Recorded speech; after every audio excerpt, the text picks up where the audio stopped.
Toaster. Sharkey, Hey, what up? nothing much. I'm happy to see you documenting so much. Dude, it's like a process, man.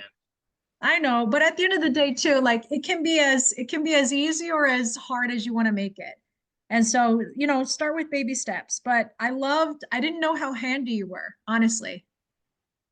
Yeah, a little bit of everything. I try not to do that stuff anymore, but with this being like our first Airbnb, I'm trying to save as much as we can. So, I know. And you're also like in a tight spot because I know up there's not a lot of people out there. So even like coordinating labor is one of the hardest things. How did you learn how to do all of that? just like honestly being around it always, like my first couple flips, I learned super hands-on. So if I watch somebody do something literally like one or two times, Mhm. I can pretty much do it. So, like plumbing and electrical is really not all that difficult at like a base level. So You I can do don't most panic. of it. I saw your fittings. Your fittings look sexy AF. Yeah, those are Pro Press. So I don't even have a Pro Press, but you can rent them for $10, FYI. I love it. I don't know, but they looked really good. Really, really Yeah, good.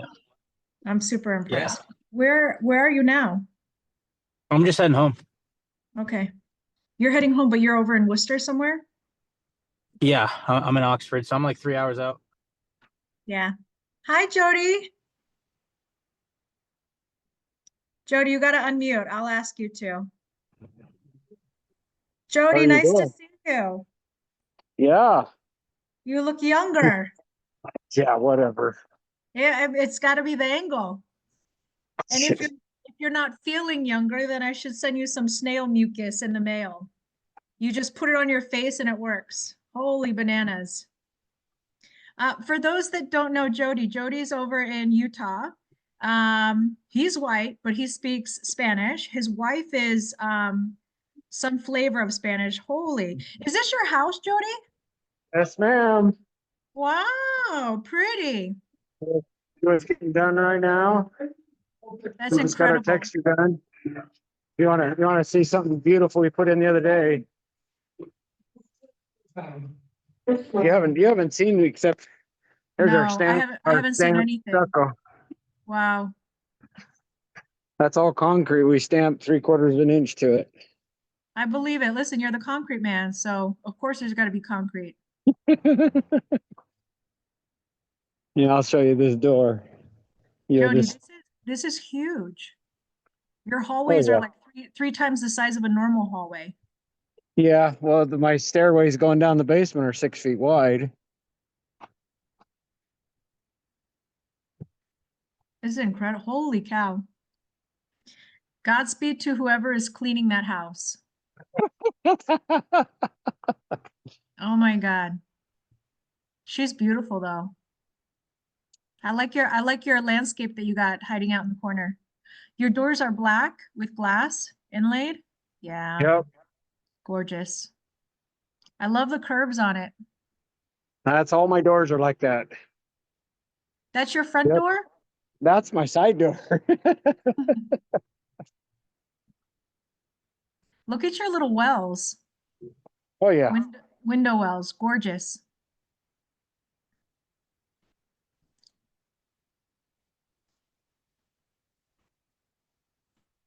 Holy There's your cow. mountain view. I don't know if I'm saying this right. Jais. Jace, rhymes with pace. You LOL. speak Spanish, yes? Yeah. Un So poco. this is Un Jody. poquito. Jody speaks full-blown Spanish. This is his personal house over in Utah. I wanted to introduce him to Keith Lyons, who's up here in New England. He's in Maine. But the two of them remind me so much of each other. Both of them are like high-performing contractors. So Jody is like the concrete guy in Utah, runs over $1 million business, and then obviously knows he's in sub two. This, holy cow, look at your wraparound porch. Well, listen, Yes, ma'am. if I had mountain views, I'd probably do the same thing too. And I love the Yeah, yeah. If you got that view, yeah. I love the curves. Now I'll Actually, tell you something I've never done in my life. Till this project. Se ve muy bien. Me gusta cómo quedó todo. Sí. Hermosísimo. So this is his personal house that he's building. Yeah, look at those stairs. Place Dude. feet. This is like commercial grade at this point.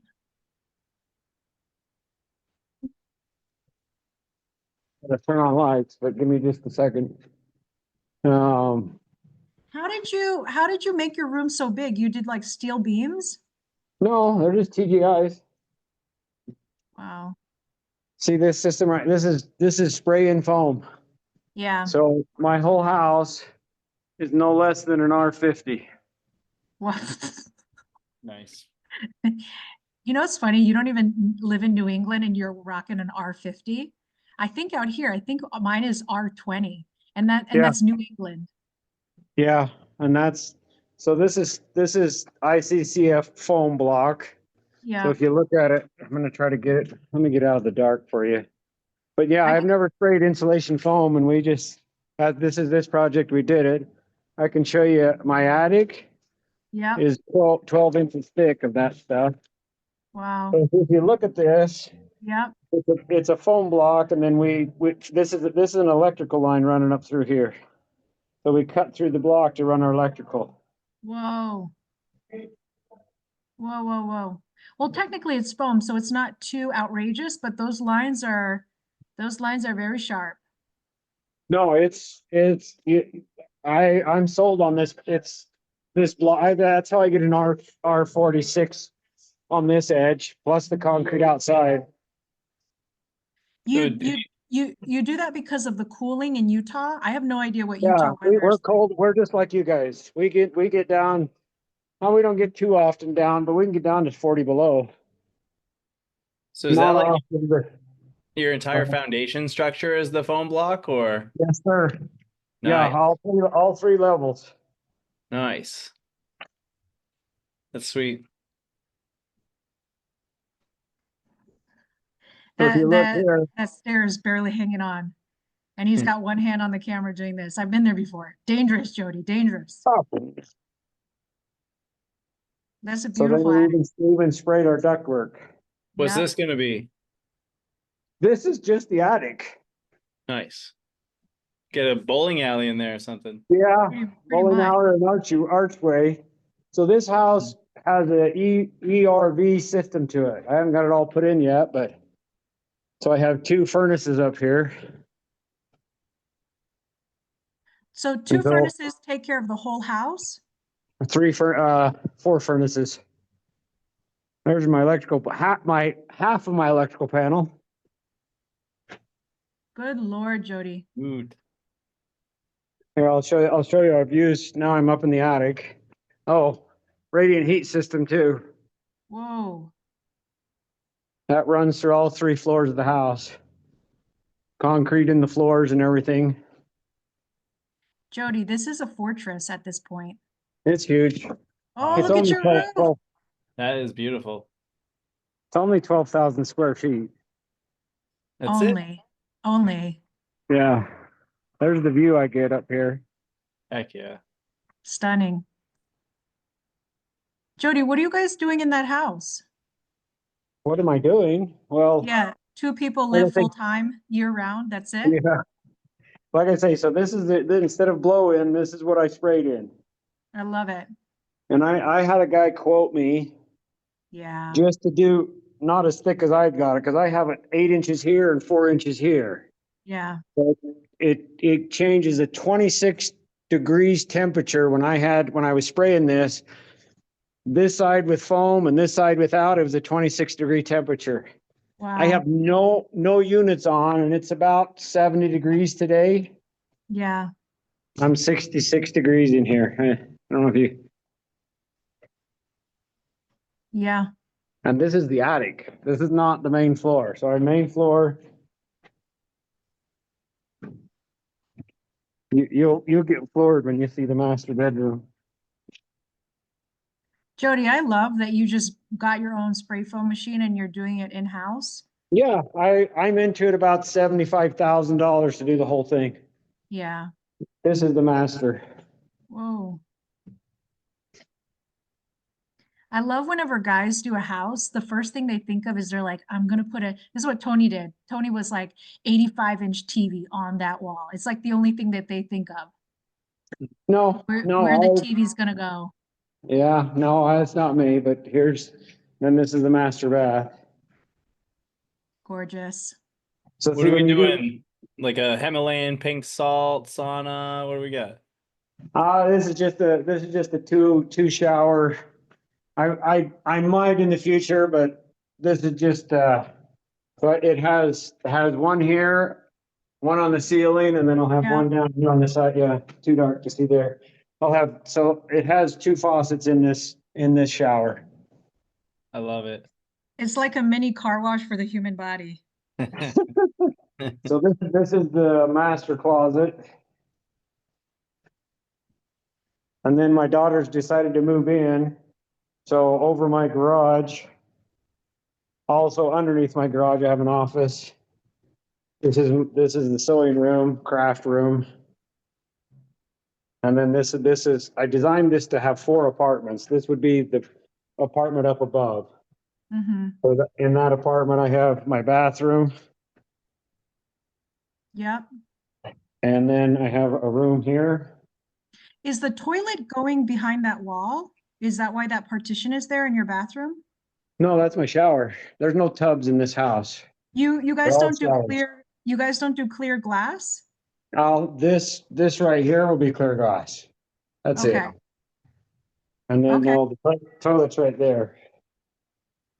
And then these things I really love. Mm-hmm. That right there, now watch.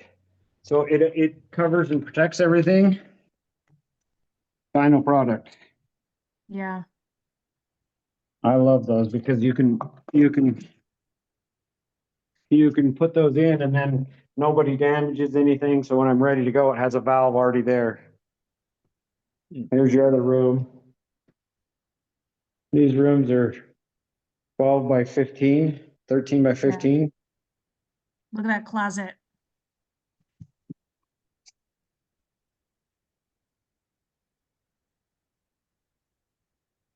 And then this will all be a kitchen area right here. This is for this is your daughter's kitchen, right? This is where my daughter will stay. So yeah, Yeah. this used to be so from that right there, this whole Yeah. area this way was all wide open. I was gonna Mm. have it open for my grandkids to play in, but my daughter says, "Hey, I need to move in." I was like, "Okay."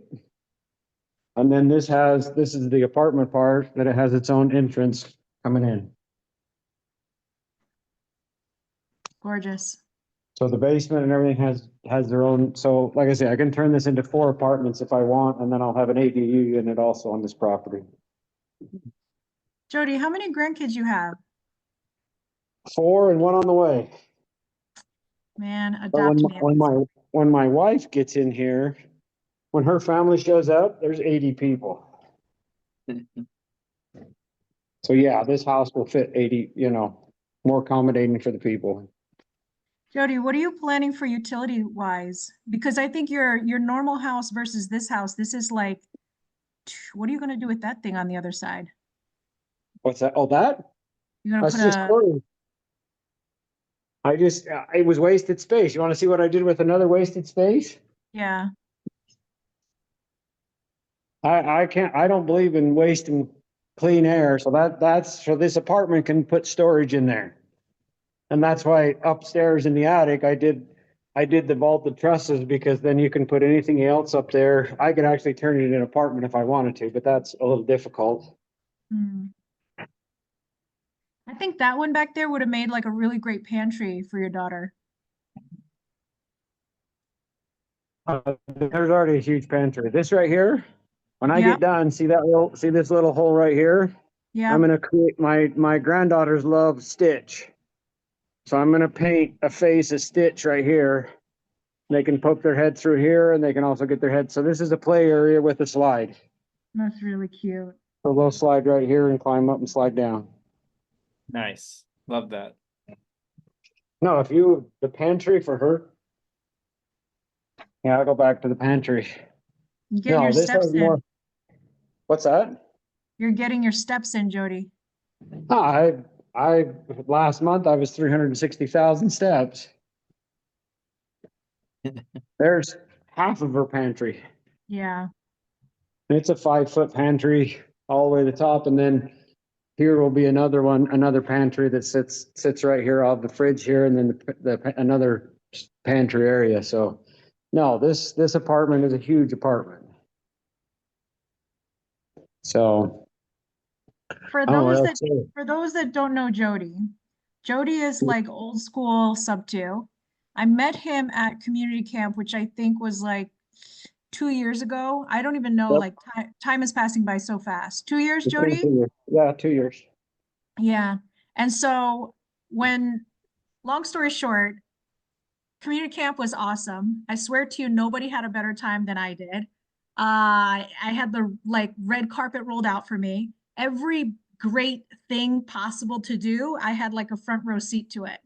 And the last day I was panicking because all the people that I had gone to, like the last day was so exclusive, you had to be hand invited. And I lost my mind the night before. We were doing like a charity auction, and I was like, fuck it, let's go. And so I bid on a package with Abraham Gray. For those that don't know, he's like a business buying. He's phenomenal. And I remember thinking, like, anything that you do is an investment. So if you spend this money, you're going to get the return back. So I bid on Abraham Gray. He was shocked. I was shocked. And then he's like, tomorrow, come to this thing with me. And I was like, none of my friends are going to be there. I don't want to be with you. No offense. This is just too much. It's too much star power in one room. I want to throw up, and I know nobody. And so my friends told me, they're like, no, Jody's going to be there tomorrow. We have no idea who else got invited, but we know Jody's going to be there, and you're going to love Jody. And me being me, I'm very much like female empowerment, hoo ha ha. And so for some reason in my head, I was like, Jody has got to be like, not Pamela Anderson. Who's the lady who sings with Miley Cyrus? She's Miley Cyrus's godmother. What's her name? Dolly? Dolly Parton. Okay, so this is what I'm Oh. thinking. I'm thinking huge boobs, blonde hair, blue eyes, like hair to the sky. This is Jody. And so they're like, listen, they're like, don't be stressed. Tomorrow when you go, find Jody. You're gonna love Jody. Like, we know you, and trust me, like, you're gonna love Jody. And so it's funny because the entire time throughout community camp, I kept noticing Jody without knowing who Jody was. So the first time I noticed him, Pace was on stage being like, Jody's one of my lenders. And I was like, damn, Jody's got to be a whale. I better know Jody by the time we're done with this. Second time was like, oh, by the way, Jody, and I didn't realize it was the same one.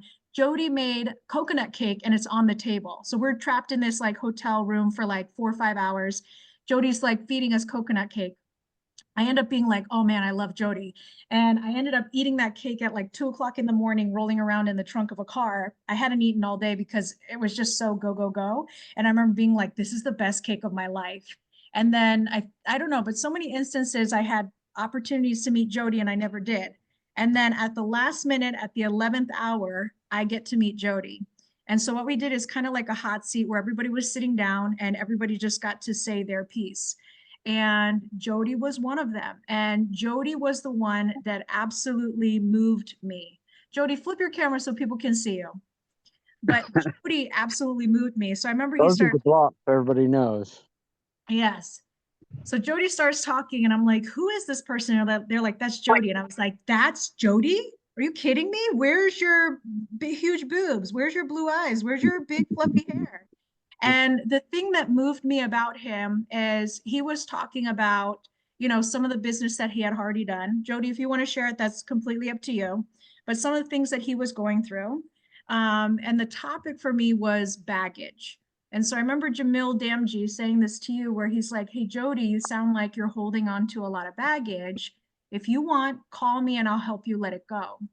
And then after that, I was thinking about what's the baggage that I keep carrying, because obviously nobody wants to carry their baggage, but also how the fuck do you put your baggage down? And how the fuck do you make sure that your baggage you're not bringing your baggage with you as you move forward? So, but the reason why I adore Jody is, number one, I felt like he was my white rabbit in that, it's not Snow White. Alice in Wonderland. She's chasing the white rabbit the entire time. And for me, that was my Jody. And then at the very end, I finally found him. And the thing that like moved me so much with him is the entire time I was at community camp, I'm not kidding when I tell you I had like the best of everything. I'm the only person that was the only student that got chosen to go on stage and speak in front of everybody. I got invited the night before for like a pizza party and a private thing and this, that, and the other. So I had a front row everything. And the entire time I was there, I kept thinking like, I know I'm in like the most privileged spot ever. And I know that, but I don't feel that. I don't feel moved by any of this stuff. And I know that it's all a big deal. And so I felt like I was kind of like going through the motions of it and not really embracing the opportunity, not really feeling it. And so by the end, when I got a chance to meet Jody, I cried my face off. And then I felt like I felt all the joy, all the gratitude, all the things because of Jody. So Jody is very much a very special person to me. I love and adore him. He knows what he's doing, but he's also in a position where he runs like multi-million-dollar concrete company, struggles with contractors left, right, and center, speaks Spanish, right, which is a huge leg up, is out there in Utah. And then Jody, from my perspective, is trying to move to the next echelon of what comes next, which is building for himself, acquiring wealth for himself, also getting out of the kind of 9-to-5 grind because it wears on you at a certain time. Keith Lyons. And so recently, Keith Lyons is very similar to Jody out here. Keith is located in Maine. And so I'm thinking about the two of them because to me, they're very similar, right? Keith Lyons does a lot of earth work and does a lot of business that way. And then he's in the beginning stages of trying to ramp up what he's doing and create that generational wealth, create that, empire / fortress that Jody is in the middle of creating for himself right now. But Keith, welcome to the party. How you doing? I said, let's go, Jody, get on right now. And he did. He was in the middle of showing off his new house. I don't think he's ever built a house like this for himself. 12,000 square feet, Jody? Yeah. Yeah, 12,000 square feet. Big project. And Nice. I wanted you two to get a chance to know each other, meet each other, because the two of you remind me, I feel like the two of you are kind of like in a similar path. Kind of around the same age, built an empire, built what you've built so far, and you're kind of moving up into the next evolution of what is real estate. Jody, do you want to fill in the gaps of anything that I missed? Because it's been almost 2 years since I've seen you. What else has evolved in the last 2 years? You've got about everything. We're working on a project. I mean, I've got several. We finished a 47 unit. We have a 31 coming on. We had another one that was supposed to go 153, but engineer said no, so that fell through. And then I work with a program called Reds. We're just getting Reds started off the ground, but basically what we do, we're going to be eventually go nationwide, but Reds will take care of, and we're helping the small contractors to get in and get their we help them. We buy the property, and then we subordinate to them, and they were able to get loans. And we have 2 funds we're working on to get the funds going, and then those funds will actually will be the bank to help them get financing and get through the whole thing. And we'll do that. Reds program is basically where I'm moving to right now. So That's another reason why you two remind me of each other, because you guys are playing with big money. Big money, trying to find it, trying to secure it, trying to do the damn thing with it. Yeah. Keith, do you want to tell Jody about you? What you got going on? Oh, just in the beginning stages of real estate, really. Been doing it for 4 or 5 years. Trying to get buildings, what I'm trying to do. I've, over the past, I'll say 5 years, 6 years, I've helped 3 other investor friends of mine doing their earthwork, build we got probably between all 3 of them, probably 500 units, and it's like, I'm doing this for all these guys. Why don't I just do it for myself? You know what I mean? It's one of them things that you don't think you have the money for. So started flipping houses and stuff, and kind of in the process, We don't get too many units. We got 16 units right now, but been talking with the banks, trying to get to build. The last 4 unit I bought, get 27 acres of land with it, so I'm gonna try to put a project on that is what I'm trying to do. I would love for you two to know each other. I would love for you two to check in with each other from time to time. You're welcome to come on these meetings, right? So I have these every Tuesday, and all it is an accountability call. It's a space for you to come and share whatever hell that you're going through, because we all go through lows. We all have lessons from our lows, hopefully, or like, yeah, you better have lessons from your lows. And then the last part is your highs, right? There's lots of good things to celebrate. And then as we celebrate some of each other's highs, it kind of gives us ideas as we move forward in our own lives, or when that time comes for us that we know exactly who to reach out to and connect with. But anyway, Jody in Utah, one of my all-time favorites. He's famous for his coconut cake. If you ever find out somebody who has a coconut cake from Jody, just know they're a very special person. And then Keith Lyons over here in Maine. We have some new people on. Miss Jace, do you want to tell people about you? Hello, everyone. I am super stoked to be here. So I live in Texas. I'm from Mass. I left about 10 years ago, figured I'd like leave, go make my money. Really, I moved for the weather and stayed for the food. But kind of like planned to come home part-time, you know, summertime, 3 best months out of the year. And then the market changed drastically. So I grew up in North Boston, North End, and yeah, like neighborhoods I wasn't allowed to go into growing up, you know, start at 1.2 mil now, which is bananas. So yeah, I got into real estate, let me see, about 5 years ago. I realized that my job wasn't as secure as I thought it was. And What was your job before? I was in oil and gas. Nice. Yeah. So I got laid off during COVID, and that was like what really lit a lot of accountability under me, because we went from being really, really comfortable to like, oh, our taxes say we made well below minimum wage, right? Last year. So that was like the wake up call for me. I started buying. I have a couple units in Mass, and then Arizona and North Carolina. And I really like creative because my dad was in the trades for years, and a lot of his friends were landlords. And I was like, look, I know you want to sell. I know you've had massive appreciation. You can sell or finance to me, or you can pay the tax guy. Like, tell me what you want to do, you know? So that was how I got a little bit of my portfolio. You made Slurpees? Yeah. Give me 1 minute, okay? And this was that I started lending after he was born, because I had a 2-month-old and a 20-month-old, and was like, I cannot do another project. I can't manage anything. I can't be up in the middle of the night. And I was like, wait, I can make money just chilling and not doing anything. This is the best. Why didn't anyone tell me this? So for the last like 3 years, I've really focused heavily on lending. Started my TC company after joining Gator, because I was already originating my own loans at that point, and then realized that people were just going to go wire someone they just met on the internet 80 G's with no escrow, no title insurance, no loan docs.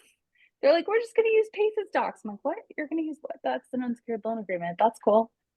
Do you want it? So that was how my TC company was born. And then for the last 2 years, that's been my primary active income, primary passive's been lending. And I'm looking to buy now.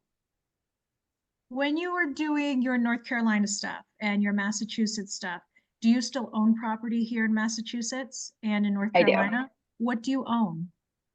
I have a quad in Mass, and then a couple duplexes, a couple single families.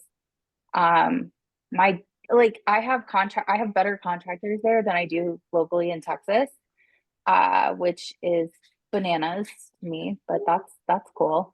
And so it's so much easier for me to own property there than it is even in my own backyard, and that's fine because the appreciation's much better.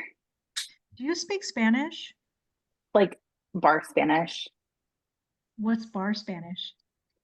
like I Tequila? can function at the bar, not necessarily in professional settings. I gotcha. Yeah. Cool. I should introduce you. I should introduce you to Greg Tuck. Any like good people in Texas would be good to know. He's one of my favorites out there. There's a lot of good players in Texas, but I also know Texas is huge. No? I just like I don't want to play. I don't want to play here. I don't care to play in this sandbox. Like, I lived in Miami for a little bit and I've never seen scams and hustlers like anything like Miami, but it's pretty comparable here.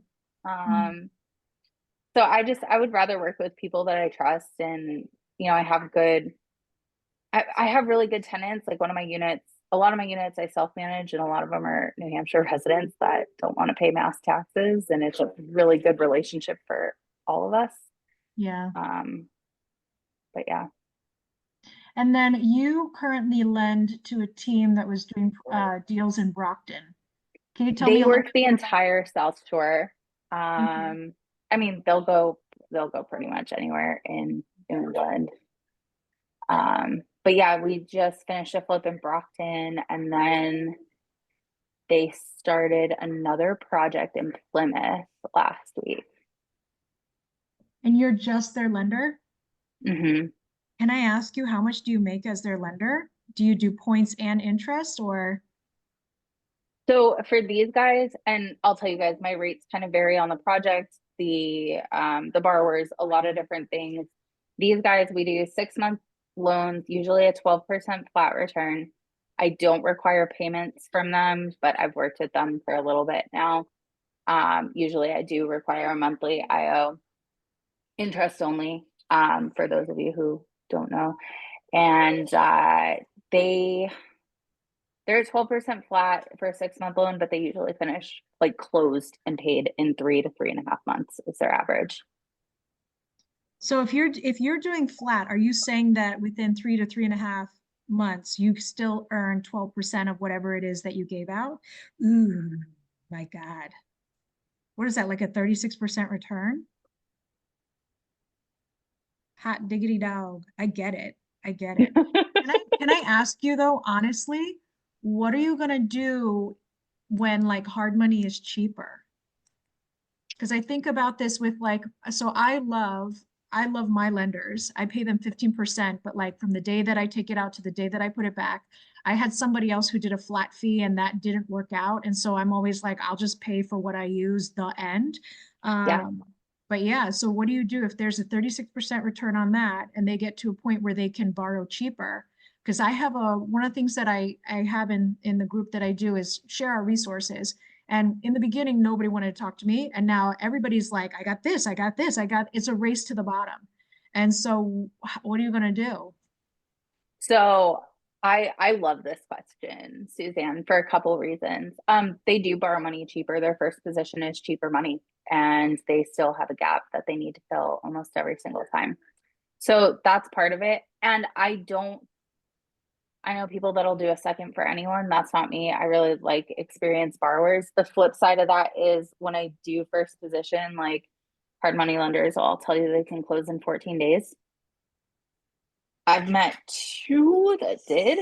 And like, I don't know if that's a consistent performance thing or what, but I mean, I can close in 2 days if the title work's done. Yeah. So beyond these guys what are the names of them? Logan Price and Earl Reddick. Mark, you know these guys? Logan Price, no. Priced early? No. Yeah. Okay. I think I assigned him one deal through the company I used to work at. Okay. You can So also assign me your deals. Yeah, what are you looking for? I'm in. I'll send you my buy box. Sounds good. She's coming back to Mass. So Mark used to work for White Acres. They did a high volume of deals for 5 years. He did acquisitions for them. He's superb. At some point, we'll get to like highlights and lowlights, and he's had a very good last week, which I'm excited for because he went out on his own at the beginning of this year, and then it's he kills whatever the expression is. You kill what you catch. And he gets all of it now because he's working for himself. So I'm super excited for him.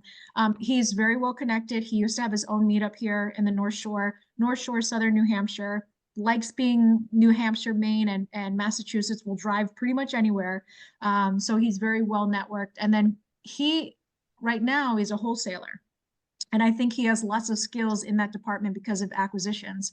So he might be there for a minute, but I definitely think he's a good one to know, especially for buying deals if you're helping your team secure more deals to then deploy your money more. Do you have bandwidth to do more projects, or do you just only lend in second position to these guys? I do have bandwidth for more projects. I do like to keep my capital working. Like, I did 160K cash drag for a couple months and wanted to puke every single month. That's so, What but is- that was what does that mean? 160K cash grab? cash drag was just like the money was in the bank and the borrowers weren't closing. Like, it was sitting in my bank account, not earning any interest. And I was like, oh my God, like, please close, please close. And then they never did. So I had to go find other projects for that. I'd rather do no deal than a bad deal. Don't get me wrong. But yeah, I like to schedule out my money kind of far in advance, but the sweet spot's usually like, if you're looking for something, tell me. And if I have bandwidth, I'll absolutely support it. Love it. So you do all your own TC too. So you're a lender, and then you were anal retentive, and you're like, nobody's touching my paperwork, Yeah. so I'm going to do everything. Okay. Do you offer TC services to anybody else, or you just, okay. What's the name of your Yeah. TC company? Triple Crown Transactions. Do you have And people I that, have a that team. work with you? I do. Yes. Do you have how big is your team? How many? There do are you- 4 of us. So I have Paul Rink, who does all my Morby methods. Nicole Downing, who does, she primarily does PML transactions. And then Laura does a lot of the sub-2s and other creative transactions. And then of course I'm oversee everybody.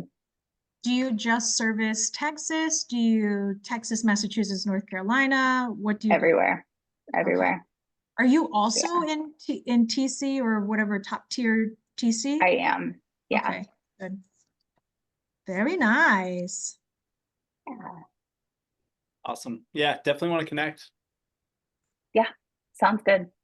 So a couple different things. I know this is your first time here. So she hasn't been able to make the meetings because she goes to classes. And then I'm like, get your ass in here, because if you're in Massachusetts, I want to know you.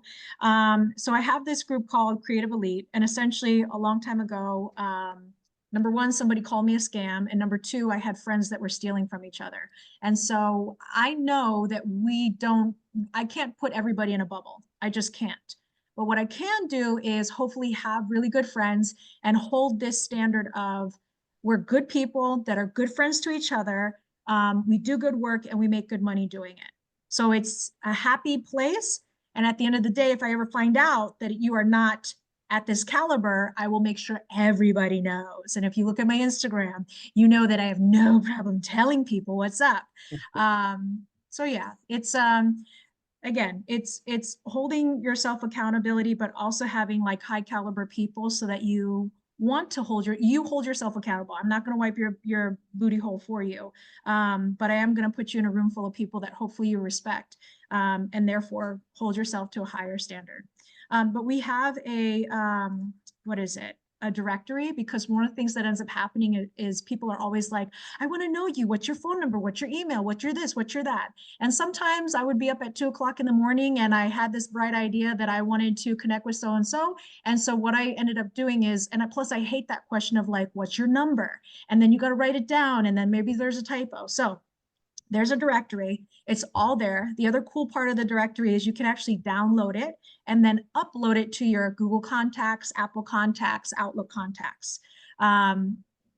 Gregg. So anyway, everybody's there. You can't miss out. You get to update your information. So if your email changes, you get to change it anytime that you want to. You control your data. So there's three big resources I like to maintain. One is the directory, so you can always find each other, and you don't have to always ask like, what's your number, and be on your phone. Like when I have meetups or when I'm having you here on a Tuesday night, I really want you guys to be as present as possible, learning, understanding the person in front of you. I usually tell you to come up with a brand of like 3 things. That way people can recall you when opportunities do pop up, because life happens so fast. I might not have something for you today, but down the road when something does pop up, I will. So the directory is one big one. The second one that I like to maintain is resources. So everybody and their mother has something to contribute, whether it's like a term sheet or somebody gave me a presentation, because when I was borrowing money from people, I more or less just held a gun to their head and was like, give me money. Don't you trust me? Give me money. And they were like, that's not the way to do that. You should put together a PowerPoint. And I was like, no, I'm not in college anymore. Why are we doing this? And they're like, but how do you tell people about the deals? And I'm like, it's me, trust me. Anyway, so there's a slide deck presentation as to how to have exactly a good pitch deck. So you can compare it. You can also borrow it. You can submit one if you're like, this is the gold standard of a pitch deck. This is what I like to do. I have documents that I pay for here in Massachusetts. So one of my favorite ones is an affidavit of interest in real estate. So Pace calls his a memo. This one is called an affidavit, and it works because I went to court over it. So there are certain documents that I pay for that I think if you're doing business in a certain state like Massachusetts, do not use an Arizona contract in Massachusetts. You pay for something from a licensed professional in that state to generate you a document. And then obviously if the document is tested, that's even more of a +1. So I have things that I pay for that I'm willing to share. Those get uploaded to our resources. Our resources resource, that's what it is. I need another word. And then the last one is referrals. So I actually now run a contractor group. So I hear you when you say you don't have good contractors in Texas. I run a contractor group that I kind of adopted from another girl. 16,000, yep, we have those, 16,000 contractors. So anytime I need to get something done, very easy to submit it. Even though there's 16,000 people looking at my stuff, right? I still call it kissing frogs and trying out different contractors, and not every contractor is awesome. But when I do find someone that's promising, I call them a frog prince. And then when they're really awesome, I call them my frog king. So I have a kitchen provider that I call my frog king. I have like 3 or 4 frog princes, and then everybody else is just kind of a dime a dozen. So we have contractors, we have attorneys, lenders. I'm getting lenders left, right, and center. You're welcome to put yourself on there, because I don't think I have any second position people at all. And if you're like, listen, it's a conversation, so just submit your pitch deck to me, or whatever it is that you want from somebody to solicit your services, you can put yourself in there as a resource. But those were the things that I put in there. So I like to say that on a daily basis, I have that Creative Elite group on Facebook. I try to tell everybody our #1 job is to do deals, because as we do deals, that's when we have the most amount of value for each other. On a weekly basis, we have these calls for you guys to come and share what it is that you're doing this week, good things you accomplish, bad things that you've seen, and then also maybe to plan your week ahead and tell people what you're trying to accomplish so that we can help you if there's something there. And then I also have some meetups that I want to do more regularly, as well as hikes. So between all those things, I'm just trying to have friends. I'm a lonely dog person that's just trying to have friends. And this is my great master plan as to how to get them and keep them. So welcome to my party. Okay, so who else do we got? Jess is here. What I kind of want to do, it's been a minute, but I would love to do like a highlight, low light, because people have some really cool things that they have done. And I don't know, Mark, if you want to go first. I usually call on you last, but I know you've had an amazing week, and I think it's time to brag. Go ahead. Yeah, I'm just getting started. I'm just getting going. Those deals that I've been waiting on closing, all 3 have closed. So past 7 days, 3 closings, and I'm happy about that. So I've just kind of been like cruising around picking up checks. for the past couple days and like I took my foot off the gas a little bit, but I'm also onboarding a cold caller lead follow-up lead manager. So that's good. I got him the offer letter just tonight and I got him a license on my dialer. So he seems promising and yeah, that should be good. So I'm just excited to roll back into some more marketing. But Do you yeah. want to talk about the 3 deals that you ended up closing? Yeah, 2 of them I had like so I went off on my own like second week of January, but like 2 of the leads I had previously just like kind of kicking around in my CRM, I generated them over time. Yeah, they were cash deals. One was a single family in Haverhill. Assigned that I think for 15,000 up front, and then basically the flipper will give me another 10 after the renovations are complete if it sells like over a certain price, which I'm confident it will. Second one was like an East Boston single family. It wasn't even really a deal, to be honest with you. Like I knew it was too high of a price, but I brought it to New Western. I made 10. I think they made 12. So that works. And then the most recent closing today was great. I made 40 off the assignment in Wareham, and it was to my buddy. Like I was counting it today. I have maybe 5 hours into this deal. I was on the phone with her for about an hour and a half. I have like 8 to 10 emails back and forth between attorneys. I have like 10 or 15 text messages with her, and everything was just super smooth. She also just left my first like actual seller review on Google. So that was Cute. good. Like everybody else is like people I've worked with, and now I have like 4 reviews, which is awesome. She's super happy. She's pumped. I got a good fee. She and her brother walked with like 100K each. They're super happy about that. Devin's gonna get a good project. You know, he'll probably make 70 or 80 on the flip. And it's just good. So things are good right now. There will be some downs, I'm sure, but I don't know. I'm just excited to like, I think I'm going to turn on pay per lead. I think I'm going to crank my budget up a little bit and just kind of get some stuff going. But have new What do good you leads. what do you have in the pipeline coming up? Because you got a couple more things that are brewing. I have a package deal on the South Shore, so Jace, maybe we'll chat. But it's like 3 single families and a vacant lot of land. So basically the attorney said I should have that by Wednesday or Thursday signed. So that package deal I have going, I signed my first sub 2 deal last week. Although I'm trying to talk the seller out of it, to be honest. Like I think he should list it with me and he'll put more money in his pocket. And I think that really is the right thing for him to do. So he's like, give me a few days and I'll get back to you. And I'm like, we should list this. I can put more money in your pocket. And so like I'm waiting on feedback from that. But so that was good. And then I have a couple pay-per leads that are looking promising. And there's like a whole court case thing going on, and it seems like her and I might do business together. And I already have a buyer lined up pretty much. That's it as far as like top priority, like next deal's closing, I believe. Or next deal's to be signed, sorry. What do you think about the sub 2 deal that you have in New Hampshire? What about doing like a novation? What if there was a little bit of money put into does- it to kind of It clean it up? novations don't make sense to me as an agent.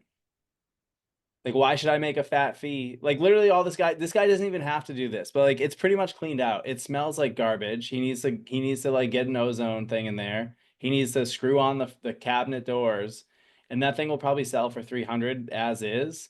He owes like 230, and he was cool with like $4,000 cash to seller for me to take over his mortgage payments.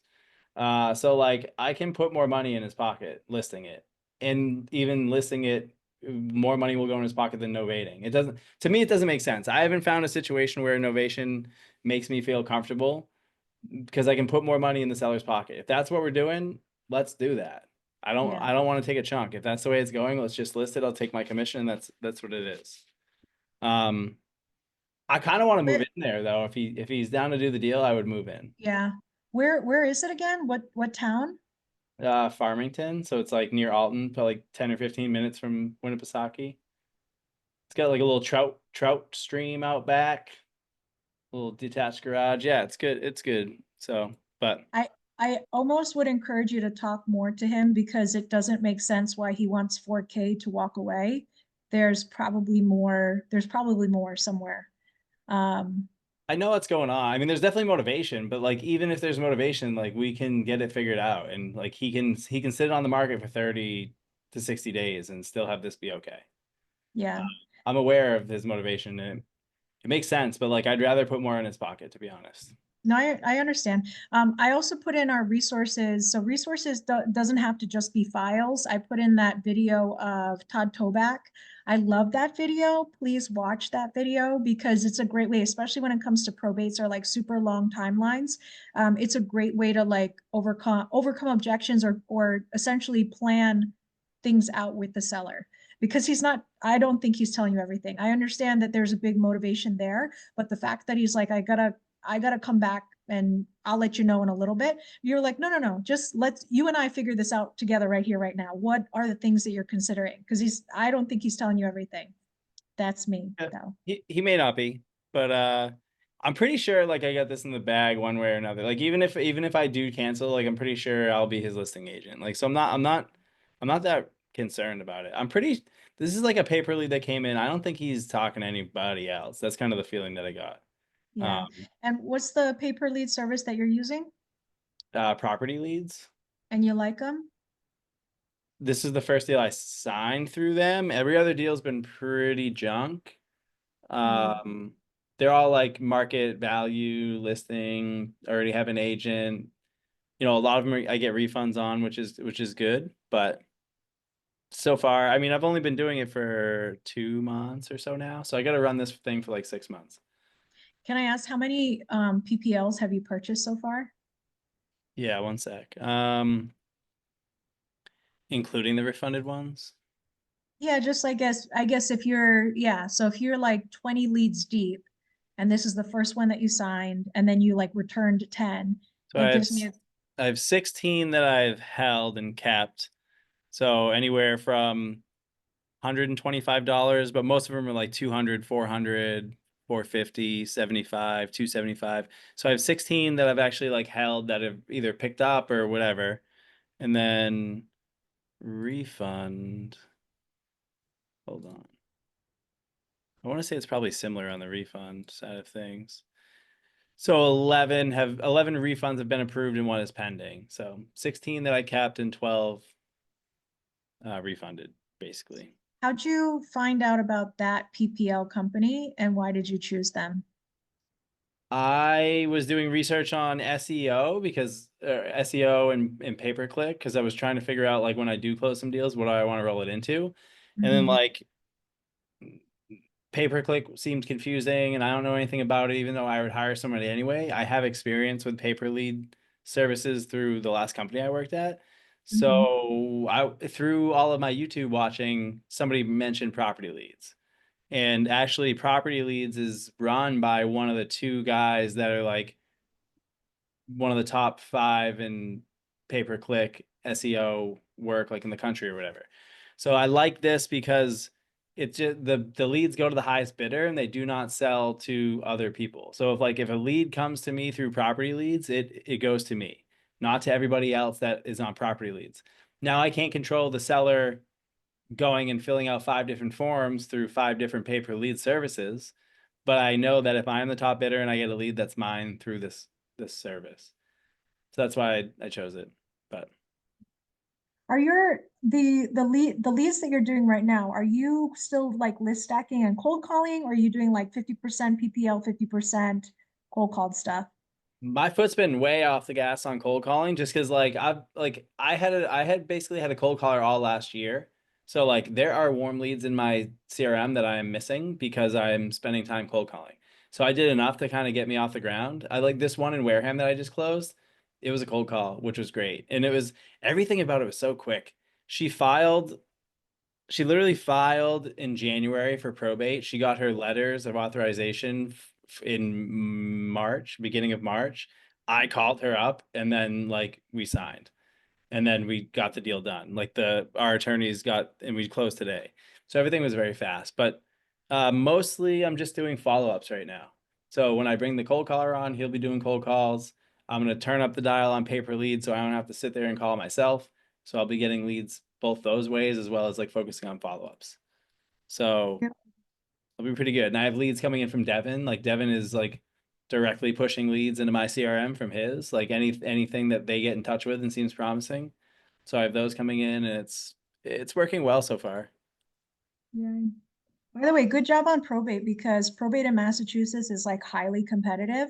I feel like anybody that I call, they're like, you and your mother, like 15 people deep. And also, we're not ready right now. Call us in like 6 months. And then it's the chase is on. So Yeah.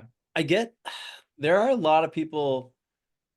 I think because I am myself, and you and I talk about this a lot, like I'm fucking me. Like I'm not anybody else. I don't put on a fucking facade. Like a lot of people give me feedback. They're like, "Hey, you were like really kind and genuine when you called, and like I want, like, yeah, definitely keep in touch."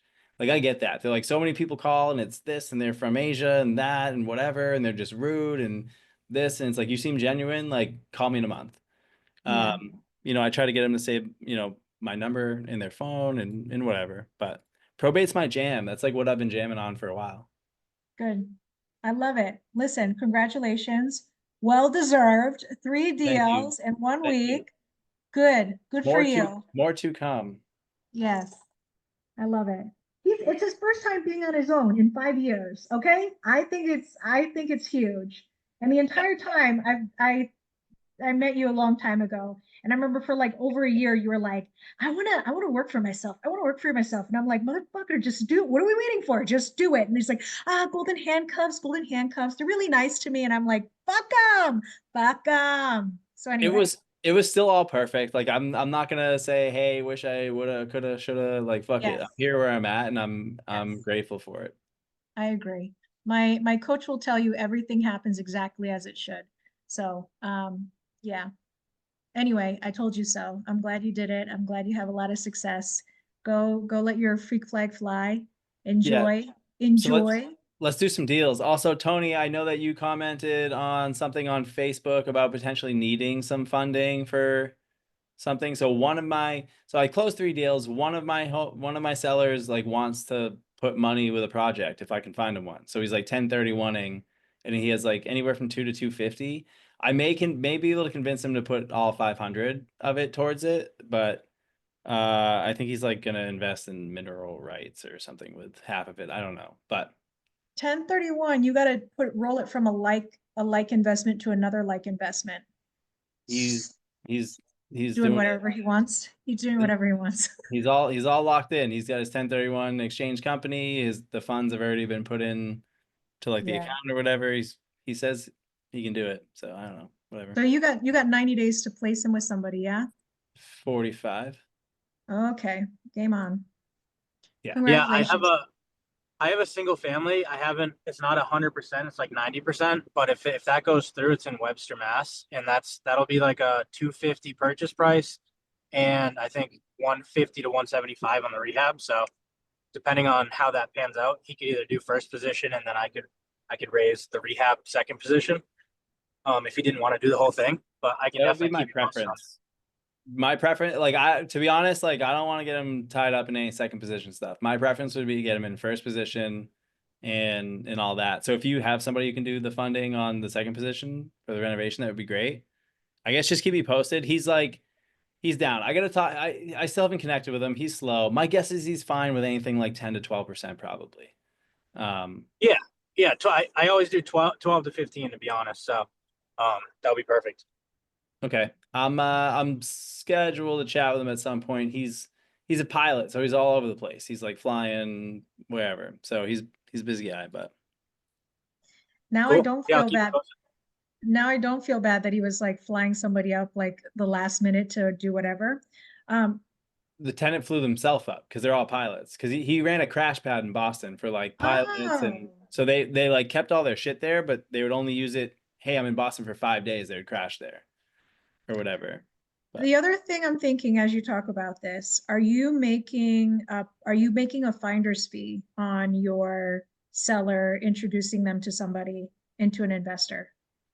yeah, that would be part of the conversation that I would be looking to do because like he's probably not going to charge points, right? Like so, I was thinking, I don't know, try to figure out some sort of finder's fee one way or another. maybe talk to Jace and some other people that do lending stuff. I would also say Scott Falvey. I'm a huge fan of him. Did you meet him? I didn't meet him, but I've seen him kicking around on some of the calls and on Facebook. So he's from New Hampshire. He is a home inspector by trade, and then his family was like grew up in contracting. He built his own house. He's very energy efficient. He works for like the state of Maryland, creating those programs. But when it comes to real estate, he does almost exclusively investing. And so he's very good at what he does. He's put a lot of capital, deployed a lot of capital. And then I think the cool thing that he's also does is somehow been able to get money from credit cards and then deploy that as well. Very, Nice. very smart, very sophisticated guy. But I would tell you, if you have people on this call, to call them and ask them like, hey, if I'm going to do a finder's fee, or if I'm going to pimp my seller out, what should I be doing? And then maybe also talk to Jace too, because she does, her own transaction coordination, that when it comes to lending for somebody who's a private lender, you might want to have her on your team when you do something like that. Yeah, no, that's a great point, because that's all above my head for sure, and I want to make sure that he's protected. Last thing I want to do is get him involved in something that is like a nightmare, you know. Yeah. So I want to make sure he's protected, and yeah. The other last thing I'll tell you is whenever you do anything with somebody, I try to let it be their decision. So a long time ago when I was doing solar, I used to think that I knew, that they told me everything and that I knew everything. And I was like, dude, this is the best fucking option for you. And it got to a point where people didn't choose my option and I would get butthurt over it. But what I found out later, or what I decided later, is it's not my position to choose. It's my position to give them options and then facilitate what they want to do. So they don't have to tell me their whole spiel, they choose. But I've given them all the information that they could possibly need. And then obviously they're a big boy and big girl and they can, talk to Chat Daddy and the internet and fill in the gaps. But you don't choose for them, you let them choose and you facilitate what they want. Oh, he's been chasing me about it. Like, I didn't even bring this up to him. He's the one who brought it up to me. He's like, hey, I'm trying to 1031. I want to roll it in. He's like, you're obviously in the business. Like, do you have any projects? And I was like, I can look around. I love it. So he's down. Yeah. Good stuff. Congratulations to you. Thank Jess. Thank you. Hey girl, hey, nice to see you. Hello. Introduce yourself to people and tell us about any highlights you've had this last week. Oh my goodness. So everyone, my name's Jess Decocq. I live in New Hampshire. Some of the highlights from this past week, I feel like I've just had really good conversations, not necessarily things that benefit me, but definitely connecting people. So for my W-2, I work within commercial construction, and I was able to connect someone who sells laundry equipment and cleans out ducts and vents. So I was able to connect him with some people who are looking for laundromats. Just because people are reaching out to this person. He owns a laundromat. He also knows people who, are looking to either buy a laundromat because they just have all this capital sitting in their bank account. And it's like, oh, can we talk offline? Which we did. So I was able to connect them to a potential buyer. And then I had another good conversation, someone on Sunday, in regards to their kind of like Mount Everest and what they're trying to do. So I'm trying to connect them to a few people. As for myself, I don't think I have any self highlights. I feel like I'm helping a lot of people. I need to figure out where I'm wedging myself in those things. But yes, those are my highlights. Who are you? Where are you? What do you do outside of your W-2? So I'm in New Hampshire. I'm actually working with someone on raising capital for them. I've done some private lending. I started off as a TC. I don't think that's a very active role, and kind of with my W-2 and stuff, I was like, there's no way I can do both.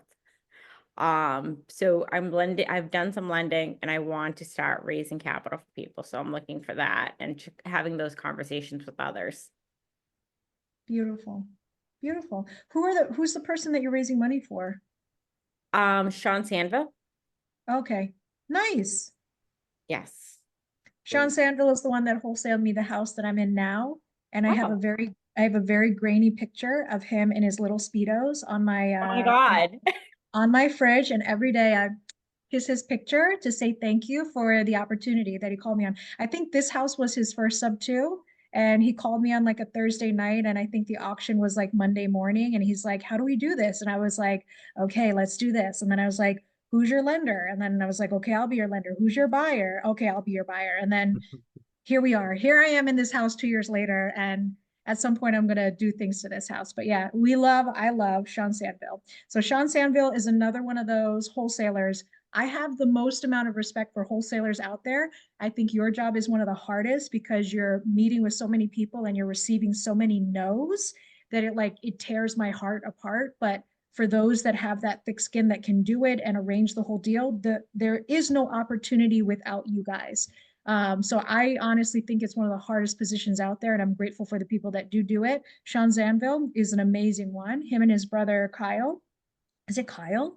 It's been such a long time. But him and his brother Kyle. And then you have Mark over here. Do we know any other wholesalers that are like machines about it? Again, I think it's a really tough thing to do, but Sean Sandville is one, Mark is one, New Jake and Western. Isaiah. Nick and Isaiah? Jake. Jake and Isaiah. There goes my hearing again. Yes. I didn't realize they wholesaled. Yeah. Good. Who else do we know that wholesales?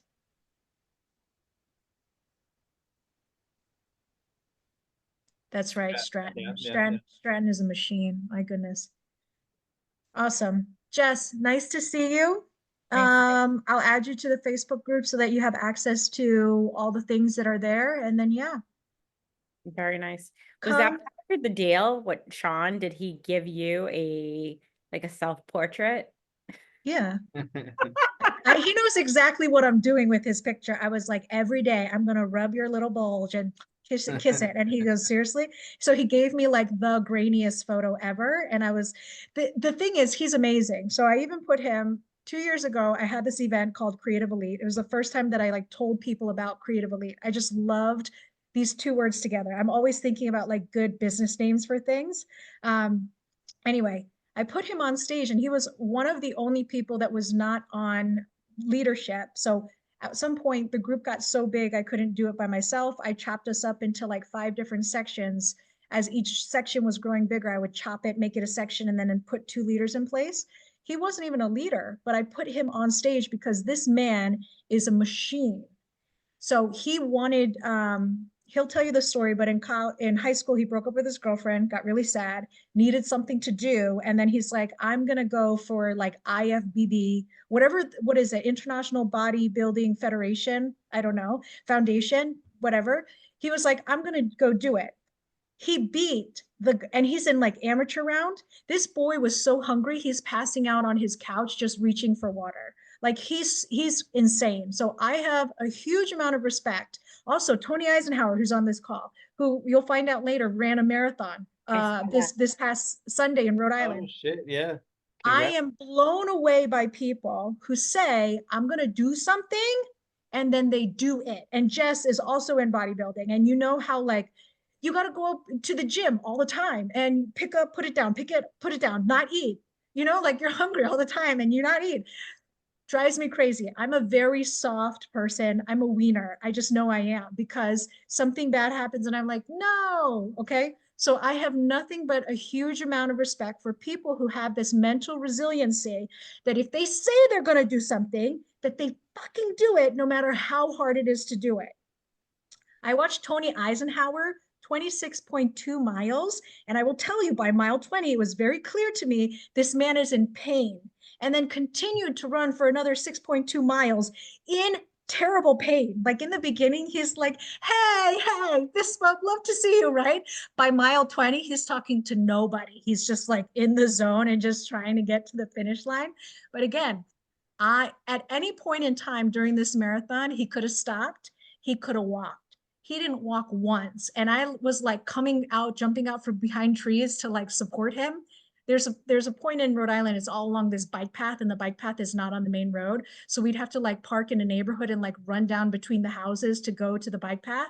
And I would see the other people and I was like, you're walking, no walking, I'm watching. This man never stopped running the entire time. So I have a huge amount of respect for him. I have a huge amount of respect for Sean Sandville. He won his first attempt ever. He won IFBB amateur. That's insane. Okay. This boy is passing out on his couch because he's not eating. And then once he was done, he's like, how do I win again? He's like, you know what? I'm going to go to Brazilian Jiu-Jitsu and I'm going to go to a bout or a match or whatever it is that they do. I don't know enough about Brazilian Jiu-Jitsu apart from what I see on Instagram. And it's like very gay things that I see on Instagram. But I will tell you this. I know that this boy won. He won the entire thing by submission. So there's two ways to win. Number one, you have to like get points. You have to score points by like pinning down somebody or whatever. And then you get a certain amount of points and whoever has the most amount of points wins. No. This boy, excuse my French, fucking demolished his opponent so bad that they submitted to him that they said, I fucking give up. I don't want to do this with you no more. I don't care about points. Just get me the fuck out of this. I don't want to be here anymore. That's how he won. That is insane. He won all of his matches, and I don't know how many there are, but there was more than one and probably more than three. Won all of them by submission only. This boy is insane. Anyway, I have nothing but the highest amount of respect for Sean Sandville. I put him on stage for their first round. I was talking about mindset because mindset is so important when you're in real estate and entrepreneurship. And I love and adore him. So he's naked on my fridge. Not naked, it's a Speedo and it's grainy. You can barely see it, especially if I'm not wearing my glasses, but I love and adore him. So yes, I'm glad that you ran into him. I'm glad that you two are bodybuilding friends and that you speak the lingo and compare calories or whatever it is that you do, but he's super good people. And then his brother, on the other hand, is a huge integrator, super smart cookie, but really good people to work with. So I'm glad that you guys are working together. And there's one more, there's Ashley too, right? Ashley, she's part of their team. Did you get a chance to meet her? Yes, I think I think Ashley and Sean are going to Oklahoma. Yeah, probably. Arkansas, I think. So yeah, somewhere in the middle there. Yeah, middle of nowhere. Yeah. I'm happy for them. I don't know what this boy is doing, but I know that whatever he's doing, I trust him. I support him. I'm looking forward to big things. Another thing about Sean Sandville, he gets money left, right, and center. So Jace and anybody else who's like raising money, needs access to money, that boy has money and then some. And he makes me want to scream how easy it is that he gets it. But he runs in the network of big money, and he also speaks like, I call it like, what is it? Blue whale money. Anyway, whale money. He speaks whale money. Anyway, Keith Lyons, you might want to hit him up before Jody Evan does. I'm just saying. Yeah. All right, Gregg, in Central Texas. Go ahead, show off that accent. Are you ordering food again? Pardon me? I like that you're celebrating Taco Tuesday. How very authentic of you. Oh, Is that- yeah. I couldn't wait. Look at that. Tacos. Hell yeah. The only one that takes this seriously. Yeah, I know. I couldn't wait. I drove straight over here as soon as I got on the Zoom. Gregg, highlights from this past week for you. We had a meeting with city council yesterday. Our house was being looked at for tear down. So originally we went there 90 days ago and they gave us like, hey, y'all need to do X, Y, and Z so we don't tear the house down. So I don't know, we did it all and we went to the city council meeting yesterday and they said that we're good and the city's off of our back. All the cats are gone from the house. I hauled them all off. How many cats? 11. There was 80 originally, so since the last time we talked, I hauled 11 off, I believe, or maybe less than that, but 11 was the total that I personally hauled off. Animal control got the rest of them. And another highlight is we are almost done with our flip on Antelope. We repaired the back fence. We put tile on the fireplace, and we put barn doors inside of the house. So that I would say those are my highlights. Did you make a decision on Cat Lady House? I am going to sell it after I demo it. I'm not gonna flip it. You're not going to flip it. And you have a buyer lined up? Yeah, she's came in there. Her number is between 200 and 250. She's going to give us a real number whenever she goes in and walks it, but I'm not going to let her walk it till it's demoed and cleaned up. You know, I got to put lipstick on a pig before I show it to the farm. I like this. Any lowlights that you've had this week? that you've learned lessons from? Always keep moving forward. Never look back. There's a reason things aren't in your life no more, and you know, you can't get ahead if you're focused on the past. Is what I would say I learned. How'd you learn that lesson? Just I guess through business and through personal things. Had a old business partner reach out to me, and he's trying to do more stuff, and I entertained it for a little bit, and I just didn't think it was a good idea. And I thought it was a good idea, but I thought about it, and I was like, no, there's a reason that our business relationship didn't work out. He does sketchy things. He's kind of not trustworthy, and you know, some people say people change, but I just think he's one of those guys that didn't. And you know, just other personal things in my life too. When you make a decision like that, because for me, I those decisions are hard for me because I'm a people pleaser and I don't want to upset anybody. When you make a decision like that to either pursue a relationship or not to pursue a relationship, do you talk to other people about it, or how do you arrive at the decision so that you're like, I made a decision, I feel good with it, I'm not going to revisit it, I'm going to keep moving forward? I would say in the beginning, for me not to reach out to other people was super hard for me. I don't, I never really process getting validation from the self, so I always depended on other people to give me validation. So, you know, I would reach out to anybody who would listen when I was younger, but now I'm more mature and I'm more of an adult. It's more of like, I know what decision I'm going to make, but I would like to get feedback from other people who've been through the same thing. That way, you know, I can kind of get confirmation that I'm making the right decision other than validation or reassurance. It's just more of, I guess, an advice thing. So how do I come to that conclusion?